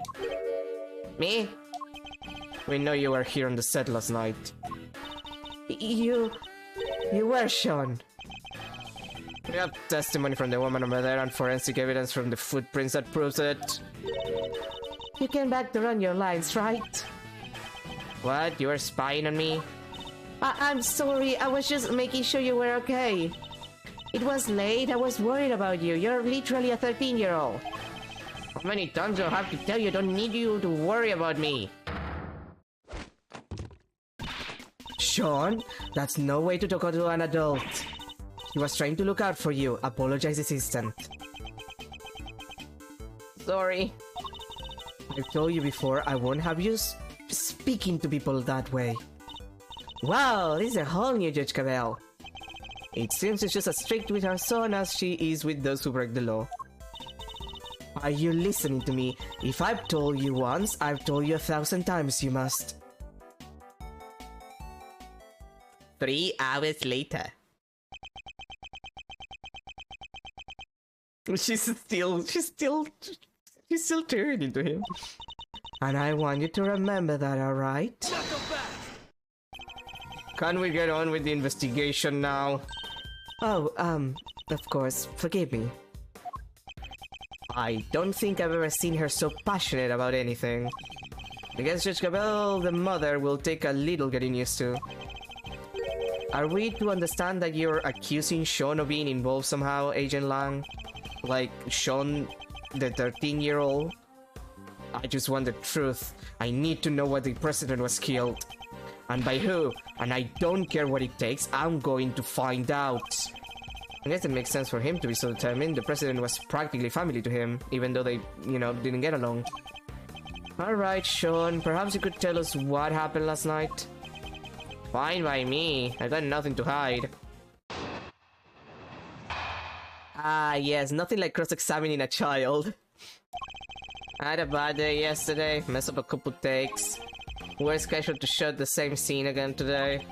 So I thought I'd put in some extra practice, and that's what I did. It's that simple. It's like I haven't done it before. It was fine, nothing happened. You've been rehearsing late at night again. When I called you yesterday evening, Sean, you said you were at the hotel. Ah yes, you lied to your parents. Classic. Don't you love it when you're a child and you have to lie to your parents? Because, like, they're so strict that there's no way you could actually, like, get away with doing things that you want to do because they're just, Like, it'd be like that. You call him? Around what time? It must have been 11 PM or thereabouts. It's one of our rules. When Sean stays away from home, we have to speak every night. Yeah, well, I wasn't at the hotel. I was here on set. So you lied to me. Sean, you are in so much shit. This child is all fucked. Sorry. Ah, now she's mad. Even the background music is playing. I think it's kind of amazing how hard he wants to work on his acting though. Nonetheless, a parent can't help but worry. A child another late at night, anything could happen to him. And indeed it did, he got himself entangled in this case. But he said nothing happened, right? He did, although I can't help but wonder if he was telling the truth. Well then? Uh-huh. Uh-huh. Uh-huh. Okay, but like, we have proof that that's not true. Like, here's your rehearsal tape, we actually saw it. So like, kid, technically something happened. Nothing happened? I'm sorry, but you're lying. This proves it beyond a doubt. Wait, that's... how do you... That's right, your rehearsal tape. Yeah. What? You have video footage from last night? We do, and if you watch it, you'll see that it was an ordinary evening. There's a footprint there already. There is, and I'm not sure that's an everyday sight, even on a film set. John, why will you keep this from me? No reason. Liar, that's stuff might work on your mommy, kid, but it's not going to work on me. Why did you hide the tape? John, you have to tell us. You? Look, I just didn't want anybody to see me rehearsing, okay? I don't like it. I mean, that's fair. Like, I get, like, stage fright.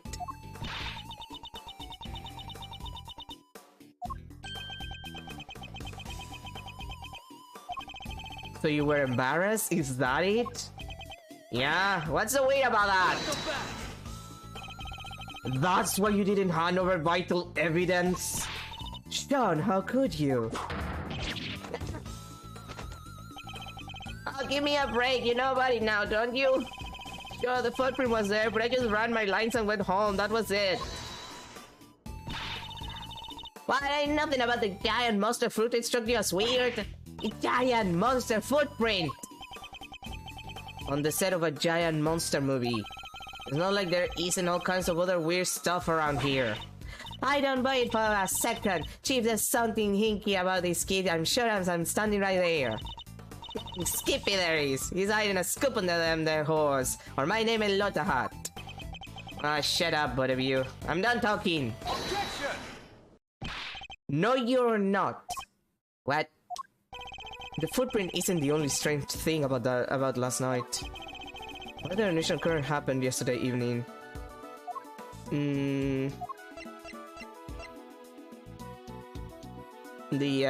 Torosaurus head fell. Take that! The model of Torosaurus' head fell from the roof of the trailer last night. Did you expect us to believe that you knew nothing about that? Yeah, I don't know what you're talking about. Is that so? I told you, I ran my lines and I went home, that was it.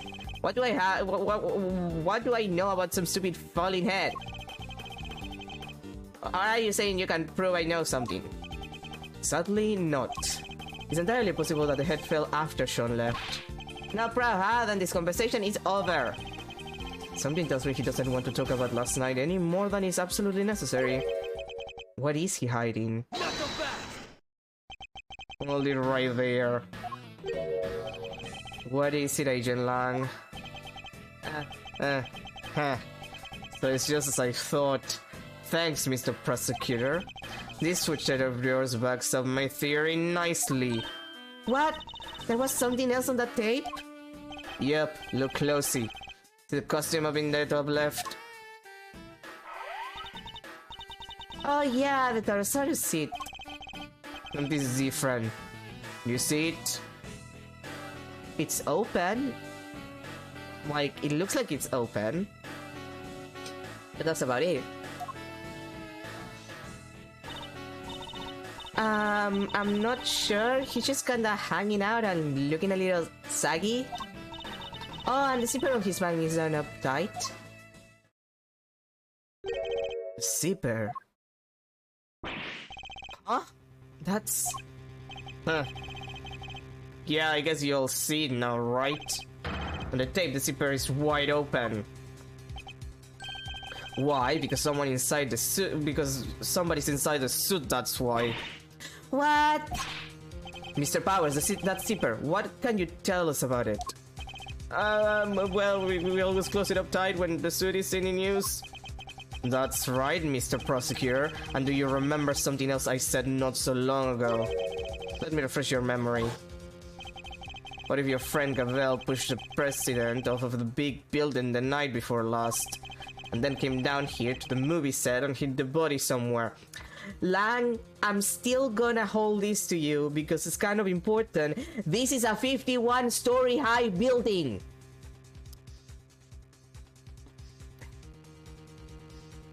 Lang, 51 stories high. Do you know what happens when a body gets thrown from 50 now stories high? Let me tell you this, Lang. It does not look like a body anymore when it hits the ground. I can promise you that. Here, but where? There's all kinds of stuff down here. Costumes, equipment, you could hide it anywhere. And then come back a day later, last night in other words, and take it out again. You're saying the body could have been hidden in a Pterosaurus suit? That's exactly what I'm saying. Isn't that right, Gavel? You pushed the president off of the roof just like I said. Then you hid his body inside that costume. I most certainly did not. Protest all you like, I'm not going to believe you. You're the only person who could have done this. I thought we already proved that would have been impossible. The movie set was locked at the time. There's no way Judge Gabriel would have been able to get in here. And again, Lang, I don't know how many times I have to say this. That corpse was clean. Like, it was barely damaged and there was barely any blood. Do you know what happens when a body falls from 51 stories high? It becomes a bunch of chunks of gore splattered everywhere, Lang. Do you see bunch of gore splattered everywhere? No? Then it did not fucking fall from a 51 stories high building. What if she had an accomplice? What? I got a little theory for you. I think you're going to like it. Oh, for fuck's sake, Lang. Mother and child murderers. Hot. He believes in the president's body too much, a little too much. What if Sean was waiting down here when Gabelle pushed the president off of the roof? If the two of them were working together, the problem of the lock was away.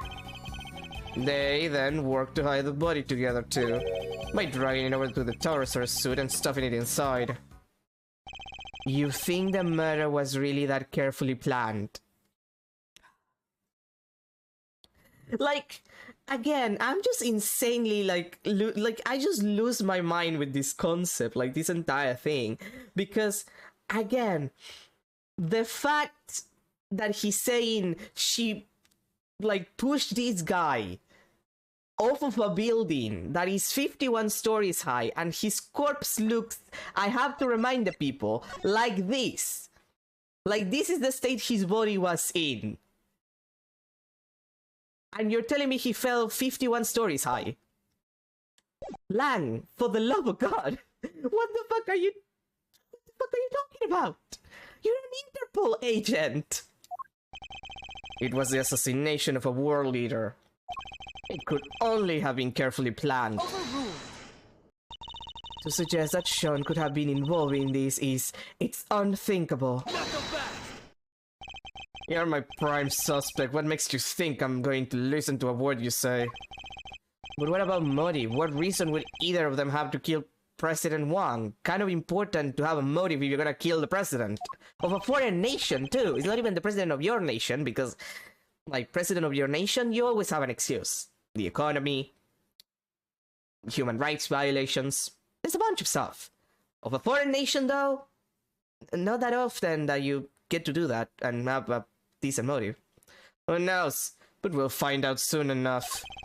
She was the last one to meet with him, and she won't tell us why. Pretty darn suspicious. Even you have to agree with that.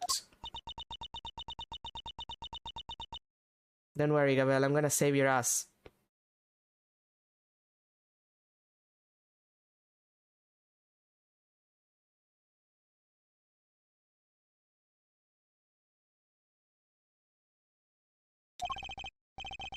Judge Gabel, I don't suppose I can convince you to share any more details? My apologies, but that is the one thing I cannot do. However, rest assured, should that ever change, you will be the first to know. So please, you have to believe me? Yeah, murderers have a habit of saying that. What about you, kid? Any weak excuses to offer? If so, now's the time to get them off your chest. Nah, I got nothing to say to you. I'm innocent. But as tight-lipped as each other, huh? But let me guess, you're still going to try and stick up for them. It's true. Judge Gabel's actions certainly make her seem suspicious. The children might even say sus. Amogus, even. But nothing she has told us amounts to a motive for murder, or even the suggestion of one. No, and like I said, I'm leaving motive aside for now. For the moment, I'm focusing on means and opportunity. And for my money, these two have to be working together for the little plot to succeed. God fucking damn it. Lang, you make this so difficult for the people, and by that I mean for me. You make it difficult for me, Lang.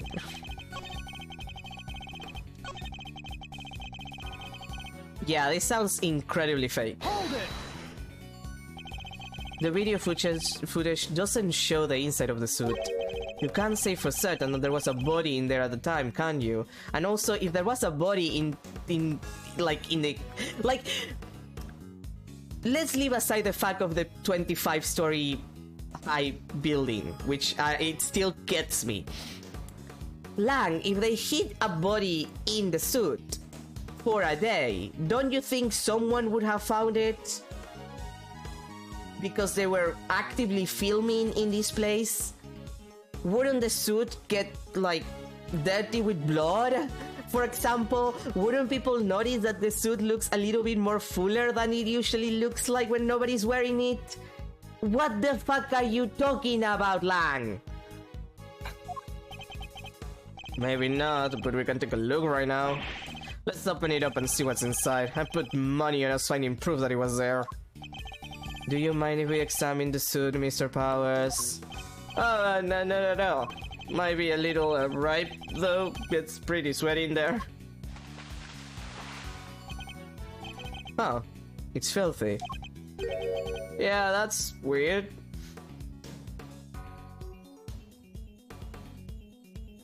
Yeah, no, if you can leave the motive aside, we could leave aside the fact that she met with the president and you're the only... Yeah. Like... I get why he's suspecting her, considering she was the last person that we know saw him alive, but it's so dumb! Like, there's so many levels of problems with his theory right here. Oh, it's cleared up pretty good. If you don't, it can kinda get moldy. In other words, what we're looking at is proof that somebody other than you used the costume. That dirt in there must have come from the body. I guess the president was lying right in the middle of that footprint. He probably would have gotten pretty dirty. Exactly. Well, everybody happy?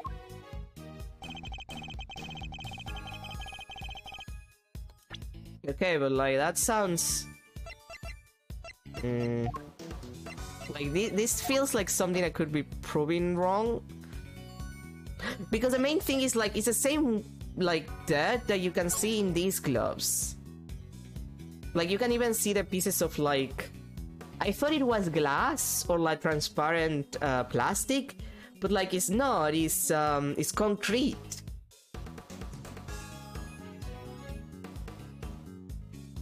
Like, it's clearly concrete now that we see the other thing. So, like, Excelsius was involved in this. I think the crime scene notes. Shards on concrete, flecks of something yellow stuck to the clothes. Like, it should have some of the yellow thing then. If it was, like, stuck to it. It should have, like, left a little bit on the costume. Objection!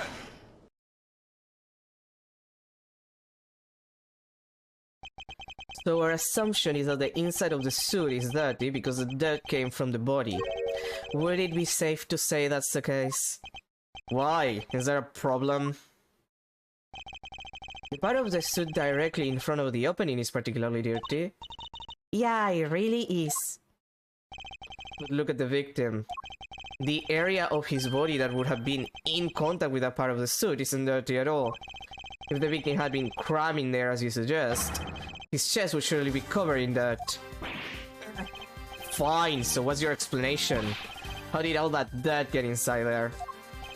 Based on the videotape, there may well have been somebody in the suit at the time. So who was it if it wasn't the president? Come on, Kay, think! Where was it? Something the matter, Kay? I've seen dirt like that somewhere else, I'm sure of it. I just can't think where. Head with weird little gray bits in it. Gray bits? He's right, there is something mixed in there. It was stuck to something else we looked at. Lots of it, Stuck to something we looked at. An item of evidence, maybe. It's probably worth checking. Does one of the items we found have a similar kind of dirt stuck to it? Yes, we do. You're the one with this focus theory. Why are we the ones having to find an explanation? Lang is just not very good at his job. Which is true. Like, it's true. He's not good at his job. Like, consider the fact that Lang didn't notice that Sheena was Callisto Jew / like using him for who knows how long. Like, the man is kind of an idiot. Take that! As Kay pointed out, the dirt in the suit contains small flecks of something gray.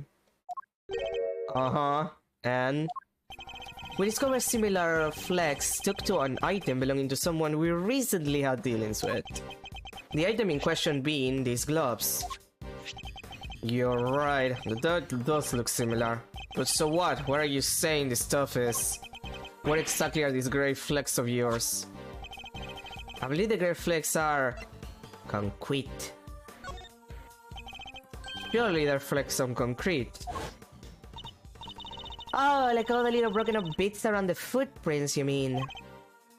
The only good thing about Lag is his OST. Like, his team is good, that is true.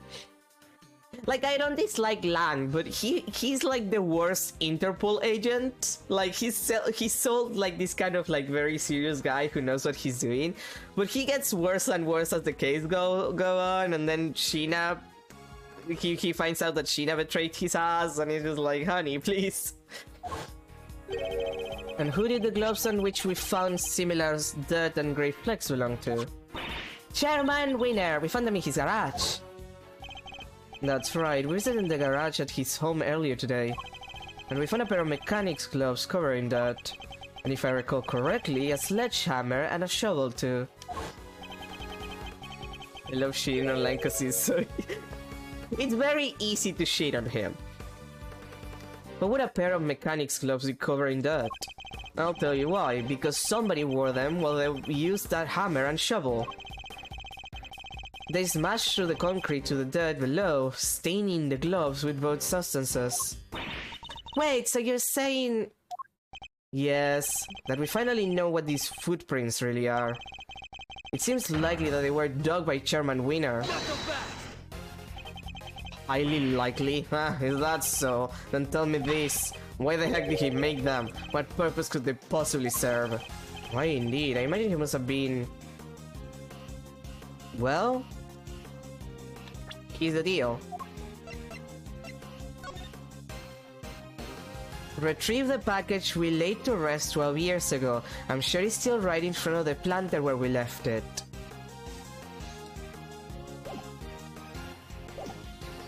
He's digging something up. I think he must have been digging something up. I imagine events unfolded somewhat like this. There was something on this lot that he needed to unearth. In order to do so, he cut the chain on the side entrance and gained access from there.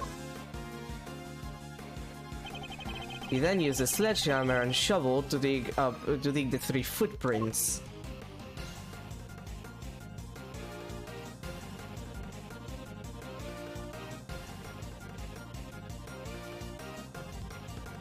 Very powerful, this old man, eh? I mean, to break, you know, some, like, concrete and do all of this by himself. When he found what he was looking for, he bagged it up and filled in all the holes. Ah, but then Sean must have showed up, right? I think he did, yes. Chairman Winner would have had to find a hiding place, and the Torosaurus suit provided just that. Ugh. You got all that from a pair of dirty gloves. That's good, but it's all just a speculation. We don't have any proof that he was inside that suit. He could have dug those holes and gotten out of here before the kid even showed up.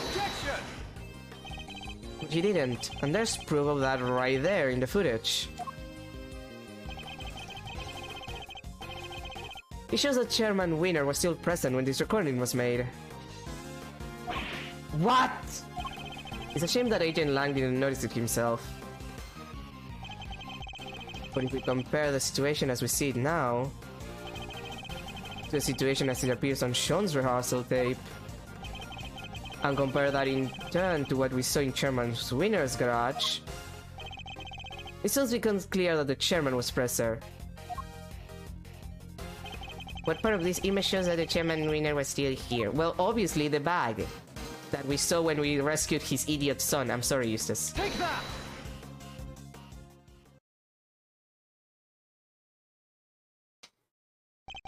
Look at the bag next to the Torosaurus suit. We saw the same bag in Chairman Winner's garage. Yeah, you make that face. The same bag, the dirt on the glove, that has to indicate a connection, surely. I think that pretty much seals it. It was Excelsius Winner in the suit. And if he was in there, the president's body can't have been.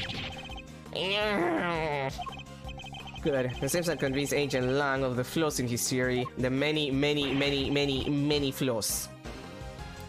Somebody get to Chairman Winner's house right away! We need to know what's in that bag. Yes, sir!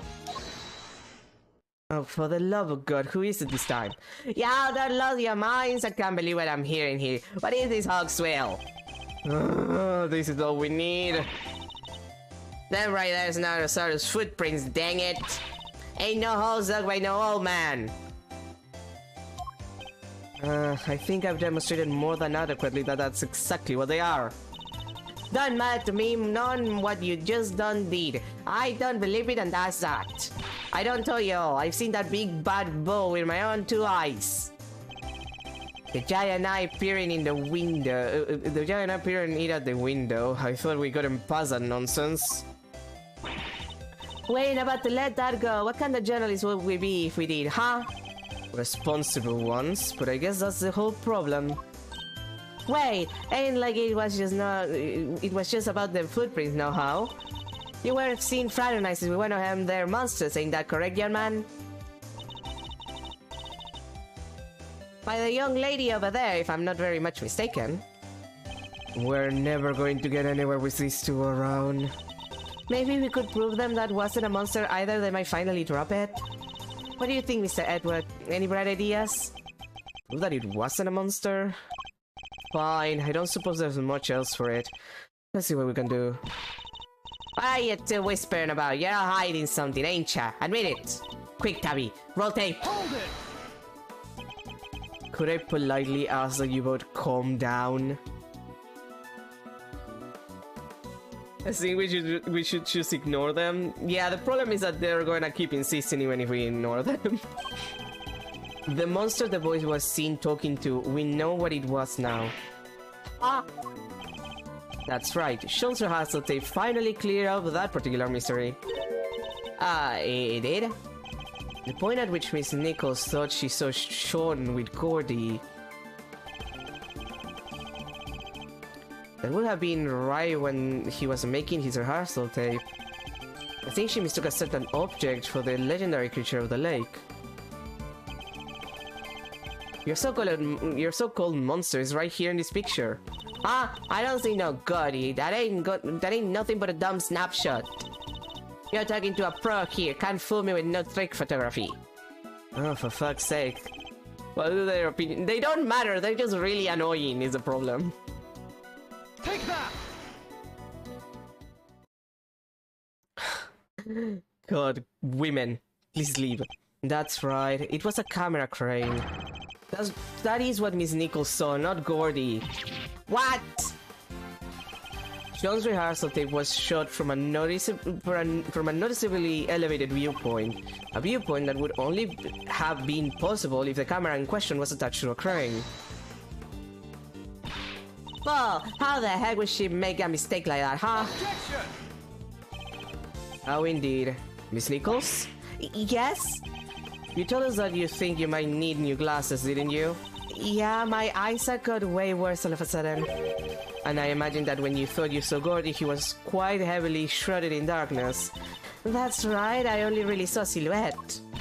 But you done told us. Skin like an enormous worm, you said.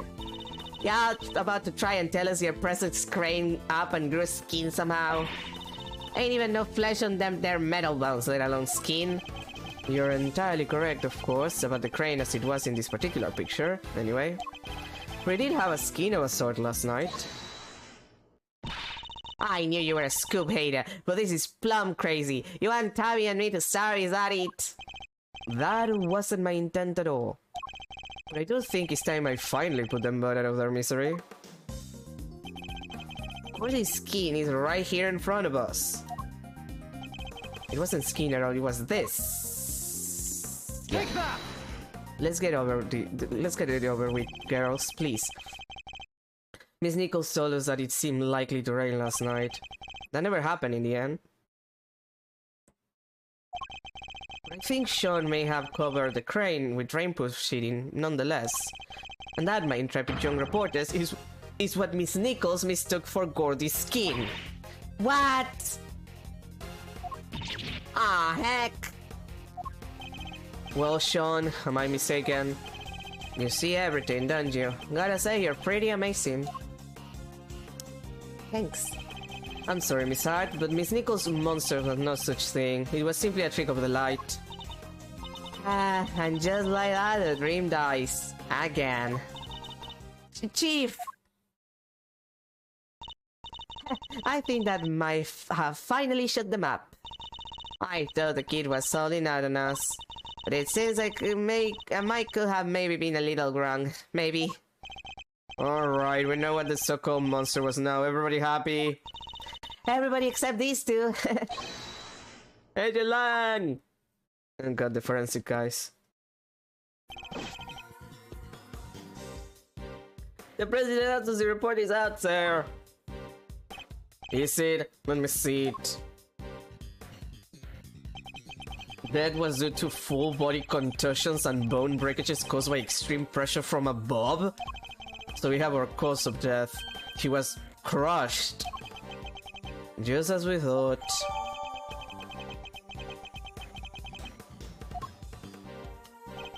The results still haven't come back from the yellow substance found on his chest. But they did find gunshot residue on his right hand. Gumshot residue. Guess he was a kid at heart, huh? Gunshot residue, okay? It's a substance left behind when a firearm is discharged. His presence indicates that the president may have used a gun. Really? But we didn't find a gun anywhere, did we? Indeed not, which makes the residue something of a riddle. We'll need to read that report carefully. Well, Agent Lang, that clears one thing up at least. The president didn't die from a fall, which means he wasn't pushed from the roof of the big building, which is 51 stories high. He was crushed by the falling Torosaurus head, just as we said he was. Guess I have to accept that now. Fine, you were right. Amazing, so does that mean Judge Cavell isn't a suspect anymore either? Surely it must, but the cause and time of death rule her out. She met with the president the night before last. The autopsy report puts the time of death at around 11 PM last night. And we know that the Torosaurus head fell around then too. The facts all line up perfectly. Oh, what a relief. Sorry, it might be a little too soon to celebrate. What? Sure, I think we can accept that the falling head must have been what killed the president. But that begs the question of what could have caused it to fall, or who. We know it happened last night, so we have to think about who was here at that time. What are you getting at exactly? You can't mean. I'm afraid I do. You did it, didn't you? Sean! Sean! Sorry, heavy rain. It always makes me laugh. The kid's hiding something. It was right here last night, right where the body was found. He saw the footprints, and yet he wants us to believe he knows nothing about what happened. That's a big ask, surely. We haven't yet established if the footprints had anything to do with the murder. Also, that's a 13-year-old, Lang. So even if he did see them, that doesn't mean he was involved. Maybe not, but his face tells me different. Sean, stop acting so, suspicious. As does the fact that he's shaking like a leaf. It does seem like Agent Lang might be onto something, but I don't think Sean's going to talk. Fine, keep your mouth shut, kid. I have a better idea. Why don't we let your tape do the talking? What exactly are you planning, Agent Lang? The police have some pretty sophisticated image analysis tools these days. You would go to such extreme lengths to see my son convicted. It's not ideal, but if the boy won't talk, we don't have any other way of getting to the truth. Detective Gumshoe, you have access to exactly such a device, don't you? Sure do, little B. Good. Then that should make this nice and quick. Mr. Edward? I request that it be you who carries out the analysis in question. Why me? Doesn't the 13-year-old kid, any kid will be scared when they're facing an Interpol agent? Yeah, like... I'm in my 30s and I get scared of police for a variety of reasons. So like, why would a kid not be scared of an Interpol agent accusing them of murder? I fear that Agent Lang might be inclined to believe the worst. Image analysis isn't exactly my specialty, but alright. Are there new clues to be discovered somewhere in the image data, I wonder?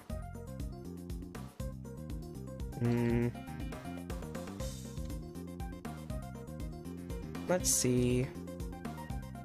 Wait.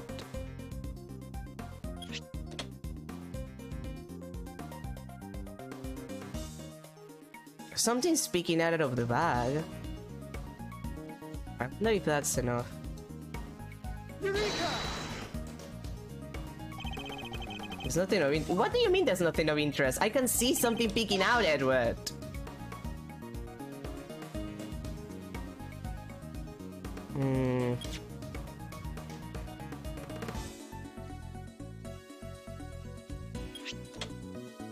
What? Okay, that's hilarious. Can I point out this is hilarious? It's like, oh, there's nothing there. Oh, there's someone there. Nothing. Someone. Nothing. Someone. Nothing. Someone. Nothing. Someone. Like, this is funny. Like, what do you mean? Nothing. Someone. Nothing. Someone. Eureka! That's incredible. What the? What is it, Mr. Edward? His muscles are so defined. Oh yeah, no, he's weirdly muscular, isn't he? Let me see, let me see! What is it? What's the matter? Show me! Mr. Edward, the court asks that you share your findings. Zoom in on the top right part of the image and look closely. There's a person there. It's... the president! Oh my! What? You're kidding, right? Well, I'd say that's pretty decisive, wouldn't you? This doesn't look good for Sean at all. Wait, this doesn't prove anything. I didn't know he was there. I don't believe you, and the image does in fact prove something very important. Like you and the president were here at the scene of the crime together. Admit it, kid, you murdered President Wang. No, that's ridiculous. Why? Why would he? Sean, you didn't. You can't have. Can you? Gabriel is a 13-year-old. You're not trusting your son, the 13-year-old. What do we do, Mr. Edward? It's hard to push back against footage like that. Surely even you can deny that this looks pretty bad for the kid, Mr. Prosecutor. He claimed he knew nothing about what happened. But the president is right there with him. Sean, what are you not telling us? We have to know. He's right, Sean. Be honest now. It's the only way. The truth is, it was all my fault. Sean, what did you do? It was my fault. The Pterosaurus head fell off of the trailer. What? Kid, what the fuck? I went up on the roof of the trailer to prep the kit I was using, and I turned on the heater while I was there. Must have left it burning when I came back down to run my lines. And then my mom called and I left the set to go talk to her. when I came back after the call, the Pterosaurus head had fallen from the roof and the president was just there lying next to it.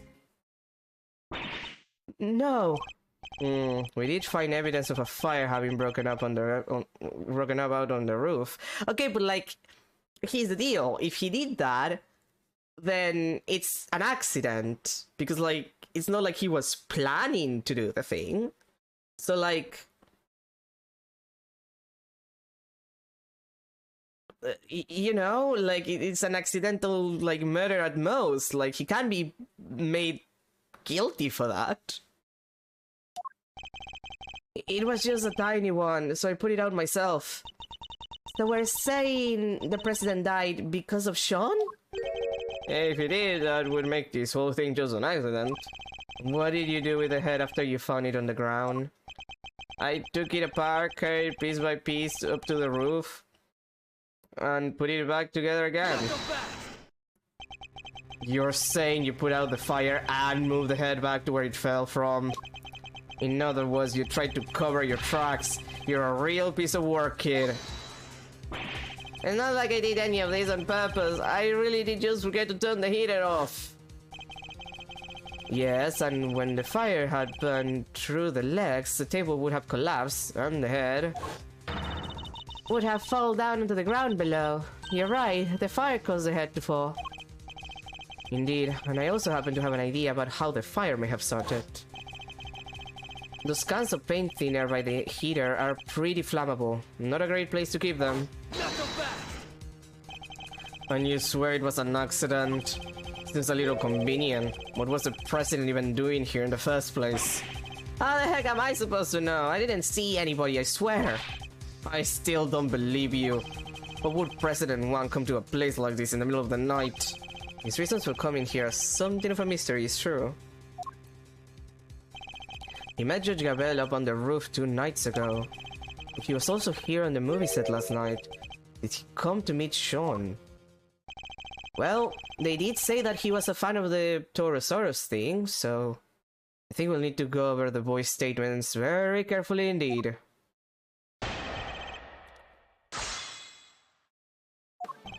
Okay. Yeah. Yeah. Makes sense. Uh-huh. Uh-huh. Hold it! Okay. Do you notice anything unusual about the body? I don't know, it was dark. He suddenly seems even more reticent than usual. Reticent, rather. I don't think he wants to go back over that memory any more than he has to, Mr. Edward. I'm sure he doesn't, but is that really all it is? Here, push him a little more on this. Yes, let's push a child until he has a breakdown. It was dark, but you knew it was a body nonetheless. That... I am... He's hiding something. I better find out what. Most people would cry out for help if they saw somebody lying on the ground. And yet, you didn't. Yeah, because what was the point? He was dead. So you said? What I'm interested in is how you were able to be so sure. But were you certain that he was dead? He was lying on the ground and that huge head was right next to him. It didn't take much to figure out what must have happened. You couldn't have guessed that the impact would have killed him. How did you really know? I'll tell you how, because you checked. Heck, fine, I checked, okay? I was scared, but yeah, I went up to the body and looked and he wasn't breathing. So I was right. But why try to hide that fact? There must be a reason. Could you tell me how the body looked at that point? I couldn't tell if he was dead at first. There was no blood or anything, so it was hard to be sure. Nothing on his clothes either, he was completely clean. But yeah, he wasn't breathing, so that's why I knew he was dead. Thank you. I'd like you to add that statement to your testimony if you don't mind. And then we have an issue. Because there was in fact something on the clothes. Objection! Nothing on his clothes. Nothing at all. It feels like he's wearing nothing at all, nothing at all, nothing at all. Actually, considering how much his, like, muscles are defined, it does look like he's wearing nothing at all. Yeah, nothing. Why? Is there a problem with that? There's something you're clearly hoping that we've forgotten. What are you talking about? There isn't. That's not true. And luckily for you, we remember it rather well. I'm talking, of course, about the yellow speckles on the president's chest. You've studiously avoided mentioning them throughout your testimony. An absence I find suspicious, to say the least. I hope for your sake that you have a satisfactory explanation. Really, Gabel? Judge Gabel? Allow me to explain. You? But... The yellow residue on the president's chest. I imagine it was from a bouquet of flowers. Lion lilies, to be precise. Lion lilies? 2 nights ago, when I met the president on the roof of the big building, I presented him with a bouquet. They're a type of lily with large yellow petals.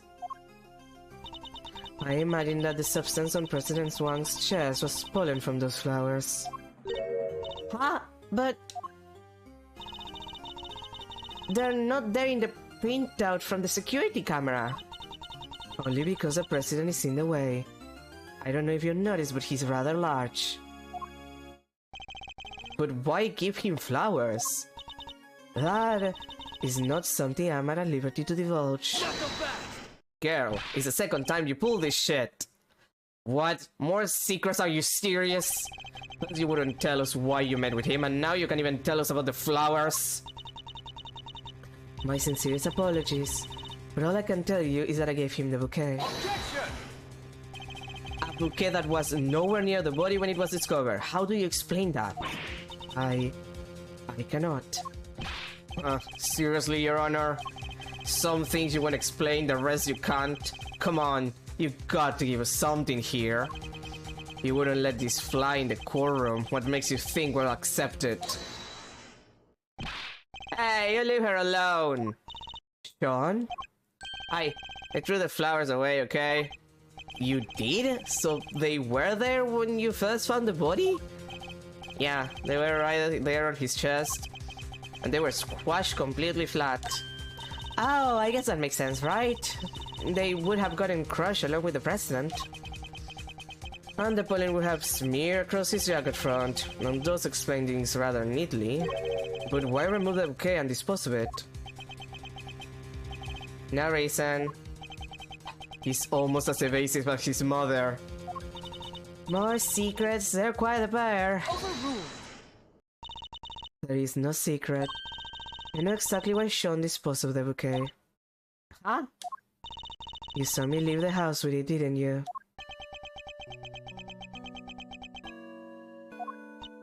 Oh, I get it. When you saw the flowers on the president's body, you remember seeing your mom with them. And felt the need to prevent her from coming under suspicion. No, you got it all wrong. That's his least convincing lie yet. Well then.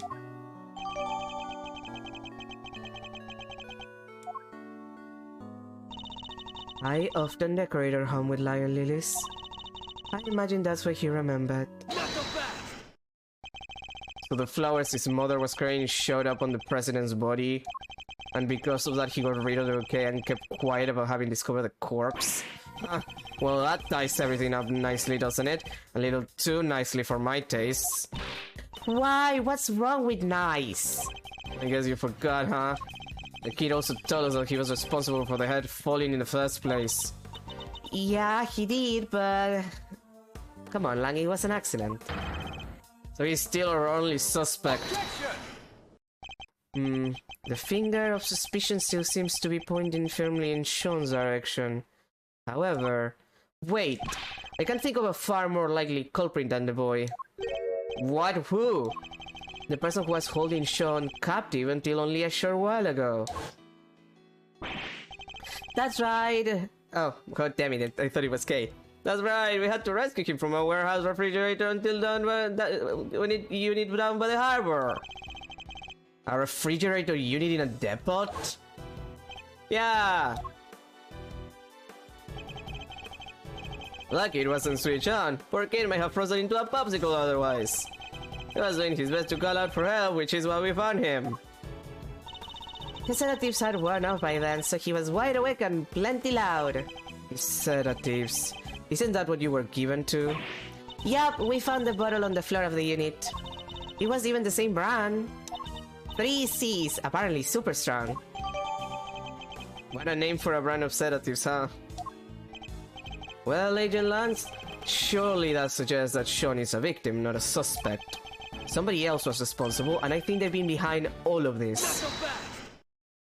Oh yeah, and this secret mastermind of yours was here last night too? That I can't yet say. Huh. Then it's not like you to be so vague, Mr. Prosecutor. Sadly, we just don't have anything to tie our mysterious kidnapper to the murder of the president. So is there anybody else? Somebody other than Sean who could have committed the murder?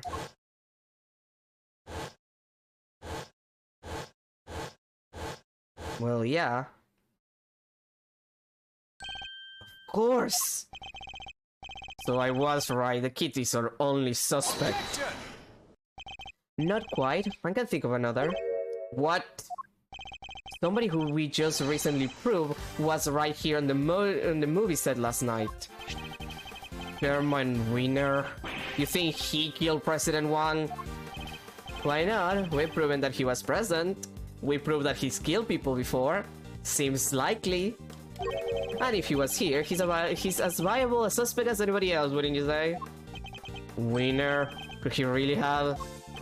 It's certainly another possibility to consider, and again, he has killed before. It's not like it would be the first time, or the last. 12 years ago, he was... That number again.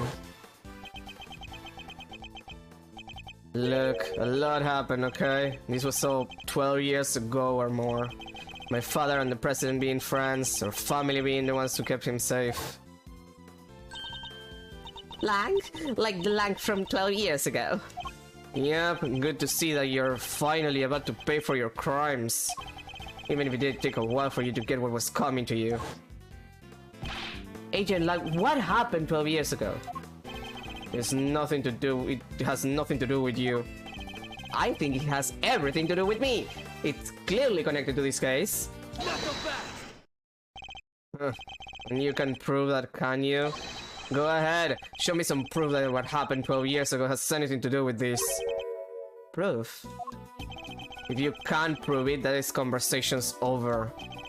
Does any of the evidence you collected show a link between the recent events and those of 12 years ago? Yes, it does. It's a goddamn report. This is a report about Bronco Knight. It was sent to Chairman Winner by Warner Lagarde. This last part in particular should be of interest to you. Retrieve the package relayed to arrest 12 years ago, in front of the planter. And that's not all. Take a look at this. This letter was sent to Rosie Ringer, the victim of a murder that happened the night before last. We don't know who sent it, but it does say this. Good luck getting your revenge for what happened 12 years ago. This tells us it's not like information being with you. Have any use, goddamn. What? But... Something strange is going on, Agent Lang. Miss Ringer was murdered the night before last, and President Wang not long afterward. There's a connection between the two murders. There has to be. And I believe we can trace that connection to events 12 years in the past. Am I wrong? These are all wounds you're opening here. Insults to my family name. Please, Agent Lang, we need to know.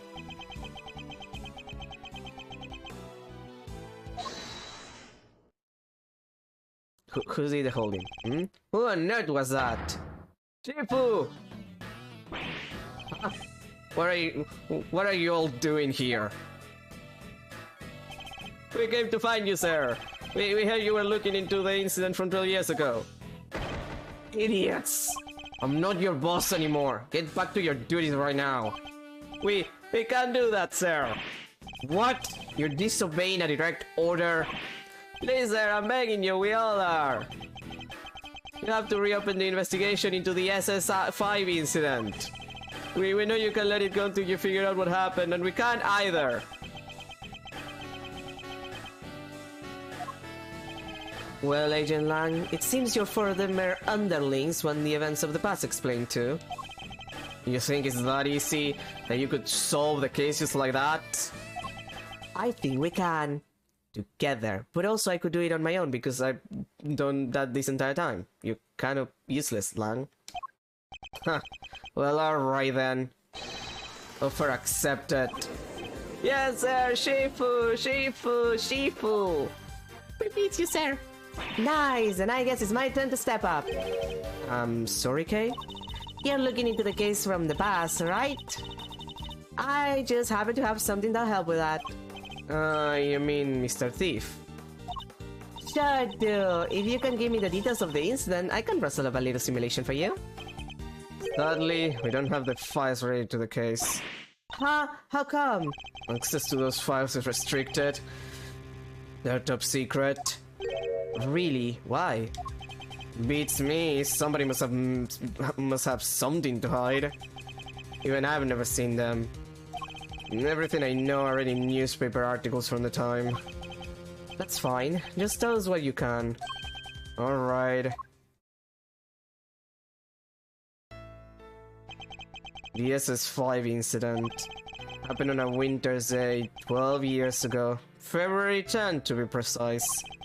Your police receive a call directly from the kidnapper. I've got the president of Shenfa. So he was kidnapped? Yeah, SS5 is the official designation of the president's kidnapping case. The kidnapper wanted $100 million. I had a moment where I was about to turn into Dr. Evil. $1 billion. I need to rewatch Austin Powers, but only the first one. The other two are not good. 100 million? How much money even is that? More than you can imagine, it seems. The last person to see the president I know was my father. They were together at the embassy of Shenfa until midnight on the 10th. And nobody knows what happened with the president after that until he was kidnapped. Our government did everything they could to scrape together the money. They were desperate to save him. And in the end, they succeeded. The money was handed over and the president came home safely. So President One was head honcho even back then.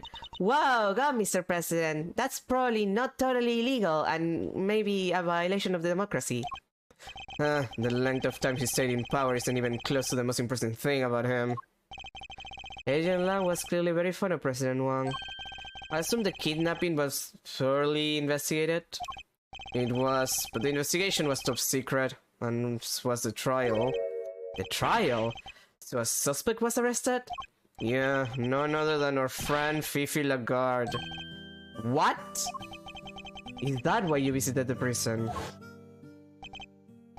It is. I was put on what you might call extended leave from Interpol, you know, after fucking up. So I thought I'd use the time to look into what happened 12 years back. And I wanted to see who I was dealing with. She was found not guilty then, wasn't she? Yeah. My father was in charge of the president's security at the time. They held him responsible for the kidnapping and stripped him of his duties as presidential bodyguard. He stayed on the force though, and he worked the case alone, until eventually he found a suspect. Lagarde. And if he thought she did it, there's no way she was innocent. But they declared her not guilty, and the case went cold. My father couldn't take it. He was broken, mentally and physically. Finally, he quit the force altogether. So he had solid grounds to suspect Lagarde. He must have had evidence. He wouldn't have charged her otherwise. But I've never been able to see the materials from the case. I'm sorry, but that's all I know. What do we do, Mr. Edward? This is useful information, but I don't think it's enough for Little Thief to recreate a scene. Is there really nothing we can do? Oh, who is it this time? You look like you could use a hand. What's this now? Oh, god damn it, it's Fender. Of course it is. And Francisca. Hi, Francisca. Francisca! And Mr. Fender! We finally wrapped things up over at the courthouse, though we thought we'd see what you kids were up to. Here. What's this? It says SS5 Incident Investigation Report. Can you read, sir? No, detective, I can't. When Fifi Lagar mentioned an incident from 10 years ago earlier, I couldn't help but wonder. So I decided to look into it, and this was what Interpol provided. Nice work, Francisca. Don't get the wrong idea, Miles Edward. You're no longer a prosecutor. I didn't do this for you. I did it so that a colleague could solve his father's final case. I owe you, sis. But everything related to the SS5 incident was supposed to be top secret. Yes, but that classification was applied by the prosecutor in charge of the case, Excelsius Winner. He was the prosecutor in charge. Him again? Don't worry. Due to the outcome of this morning's case, he's been stripped of his authority. An outcome that was in no small part thanks to the efforts of his own son, Eustace. So in defeating his father, he made the old case file available to us. It sounds like we owe him. Prosecutor Eustace Winner is busy wrapping things up after the conclusion of the Lagarde trial. But he asked me to give you a message. Leave that on Lagarde to me. You focus on your case over there. He's even starting to sound like a prosecutor. Indeed he is. Alright! Now that we have the case files, I can recreate the scene no problem. Excellent. Let's get started. According to the file, the incident occurred exactly where the plaza is now. Then what are we waiting for? With me, everyone!